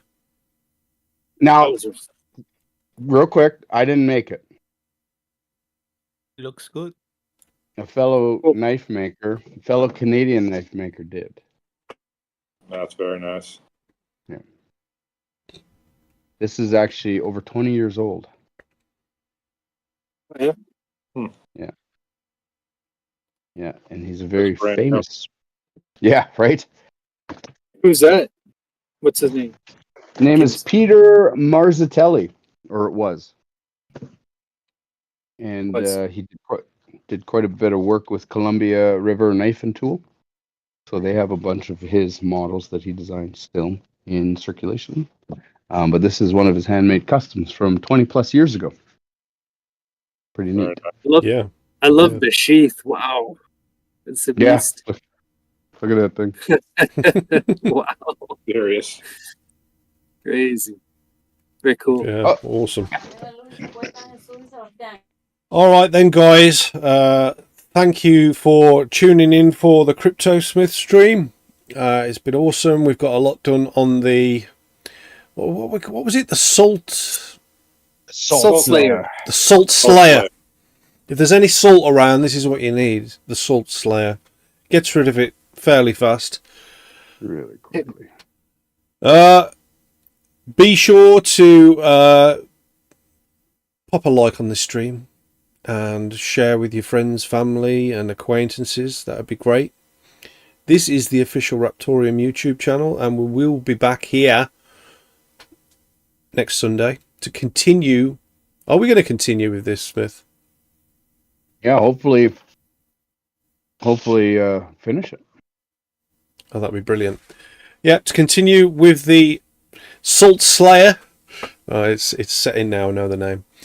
And yeah, also be sure to follow us at Raptoreum, at Instagram, at Twitter, at Threads as well. We're still on there, even though I said I was going to get rid of it. And also at official Raptoreum at TikTok as well. And give Smith a follow. That's at CryptoSmith01 at X. And I always mention Facebook. I always mention Smith's Facebook. Do you want me to mention it again? Not against it. Actually, who is it? One of the Jamie. He likes just about every one of my posts. Oh, does he? Paul, you as well. You're always liking it. It's cool to see the community come in and be a part of that part of my life too. So yeah, absolutely. Well, that's awesome. That's it then, guys. If you want to check out CryptoSmith on Facebook, then head over to JD Knives. You've got a page on there. There's plenty of content that goes out every single week. More of his professional stuff, what he does on a day-to-day basis as well. And if you want some, want to do a private commission with the man himself, then he doesn't want it. No, he doesn't want it. You do want it. Then do it through that channel. I tell you what, you do a business dealing through JD Knives, and if you're part of the RTM community, you could pay an RTM. There we go. There we go. Yeah, awesome stuff. Big thanks to everyone that's donated to Smith's Kids as well. Much appreciated. They've had a nice chunk of RTM today. Well done to Smithette as well for winning the Scherm's bag. And she had no help at all, which was amazing. You know, You got a few of them. She didn't. She nothing. I thought she was crazy for thinking earbuds. What are you talking about? Earbuds? Nailed it. yeah, absolutely nailed it. Yeah, and we will see another one of Smithette's bands. CryptoSmith will send me a photo of that within the next day or two, probably, and I'll get that up as on the bidding, and we'll finish that 15 minutes into the next CryptoSmith stream, which will be on Sunday around the same time, if we can finish the weekly, you know, as we do, always on time. So don't forget, end of the month, I'm not going to do an AMA stream myself, but others are more than welcome to do one, as I'm taking the wife out over the weekend for a late birthday present. And I don't know what else there is to say. Guys, do you want to say anything? Charlie, while you're here, give some final words for the community. Usually David says something that's controversial on the end of the... Maybe we should have Charlie say something mildly controversial. Charlie's not very controversial, though. I think he's... well, it depends what he's holding. If he's holding a good... If you get him talking about the right thing, he's got some strong opinions. The Raptoreum. Well, that's the Raptoshi, yeah. That's what I'm holding right now. I got nothing controversial to say. Just appreciate everybody. And greatly enjoyed the stream. Brilliant. And if you are watching Charlie's Lady, if you would care to take his dinner in next week as well, we would really appreciate that. I'll make sure to show her that. All right, cheers, Smith. Thanks for a brilliant stream. I've really enjoyed it, and thanks, guys, for coming on the stream as well. And big thanks to the community for tuning in, and also a big thanks to the guy who was laying on the bot views, who has now ceased to do that as well. So we're a more realistic figure where we should be, and that's brilliant. Thanks, Jeff. Thanks to Salute Thyself. Thanks, Budweiser. Tenacious D, well done, bro. And HNS, absolute legend. Thanks for everything. Thank you, Paul, for all the work you do and put in. Yes. You're probably the only guy that thanks me. Somebody's got to do it. Appreciate it, Smith. Thank you. Thank you. Cheers, guys. RTM Cheers, to the moon. Nope. Not financial advice.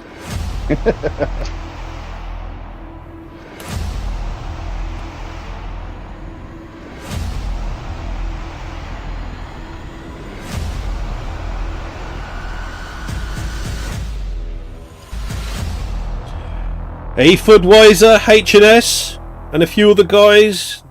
You're now on the new credits. Enjoy. I'm living my nightmare. It is a monster. It's in my head. I'm living my nightmare. It's in my head. I'm out of air. There has been a while, kinda strong and kinda back. More kinda wild, kinda strong. He breaks me like head.